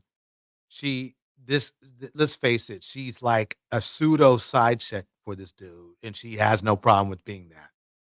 Okay. And she's spending too much time and energy, on this guy who's literally in prison. Let's say jail, because I don't want to be mean. Sandy Red says this. Sonia said she's only known him for 3 years. He recently, and he's been in prison for jail for what, 2, right? I don't know. 2 years, yeah. He recently told Sonia on a video visit that she doesn't need to speak to the lawyers anymore. Yep. I saw that. And here's the funny thing. Yeah, she's probably screwing it up. Yeah. Bridget says, standing by her man. The only problem, Bridget, that's not her man. That's not her man. Legally, that's not her man. That's not her man. It's not. That's still Shirley's mess right there. So that's the problem. Yeah, Indiana mom, he'd be sleeping with her sister, using her car and leaving her to lose everything. Yep. That's the thing. Exactly. It's like this. Oh, thing. As soon as he gets out, does she really think he's just going to just be with her? Yeah. Yes. Yes. She thinks You do? that. I was going to say that. Yeah. Yeah, you're right. Yeah. I agree. She really thinks that. Yeah. For real. Yeah, She's trying to... don't talk about my man. Exactly. Free my man. Free Willie. He is. I'm surprised she ain't got a protest together. And got some. I'm surprised. That may be next. Yeah, that's true. And it's funny because as soon as he gets out, he's going to try to get back with Shirley because she has money. Yes, exactly. Sonia doesn't have money. He was with Shirley for her money because it wasn't for loyalty because he cheated on Shirley. So exactly. Yeah, that's interesting. But shoot, she's really invested hours over this. For real, she got her glasses on. Mm-hmm. Got her spectacles. Her glasses on and spectacles on, and she's trying to look all winning. Trying to look all articulate like a lawyer and shit. Yeah. All she do is get mad on. All she do is get mad at everybody. Yeah. Well, thank you, DJ, for having me. I know it's getting. Yeah, shoot. I got to get up early. But shoot, this New Diamond, thank you for coming up. Always great commentary. Everybody give New Diamond and Mystic Moon a hand of applause in the chat. Yes. Good night, y'all. Love. Kisses. Got it. All right, everybody. I'm going to take this mix out of here. Let me get this beat going. Let's see, where's my beat at? There we go. Okay. So everybody, I'm going to kick the beat. Here we go.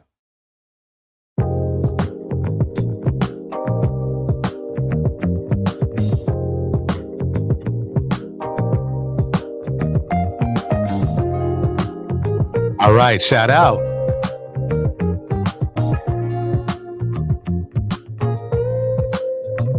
In the Shout out to New Diamond, Cannot say what's wrong or right. Mystic Moon, Bridget Mouton, Phoenix Cole, Sandy Red, 'Cause I'm addicted to the good life. Yeah, lead the way. Mistress Newbie, I follow. No need to say Indy, Anna Mom, where we are heading now, babe. I follow to the edge of it all. To the edge of it all. So tell your good night. 'Cause I'll find no matter what.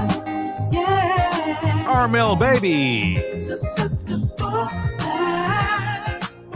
Before the moment flies. Ooh. Hey Brown, Tell you good night. 'Cause I'll find no matter what. Susie Bear, Susceptible now. Before the moment flies. It's not a problem. No. 'Cause I know what I'm getting into. Brina West, Yeah. Nothing can stop me. Gold Reflection, 'Cause I'm addicted to what you and I realize. Lead the way. I follow. No need to say Golden Lady, where we are heading now, babe. I follow to the edge of it all. Corey Coburn, So tell your good night. Phoenix, 'Cause I'll find no matter what. Phoenix Soul, Yeah. Susceptible now. Before the moment flies. VM, So tell you good night. 'Cause I'll find no matter what. Susceptible now. All right, everybody. Before the moment flies. Have a good night.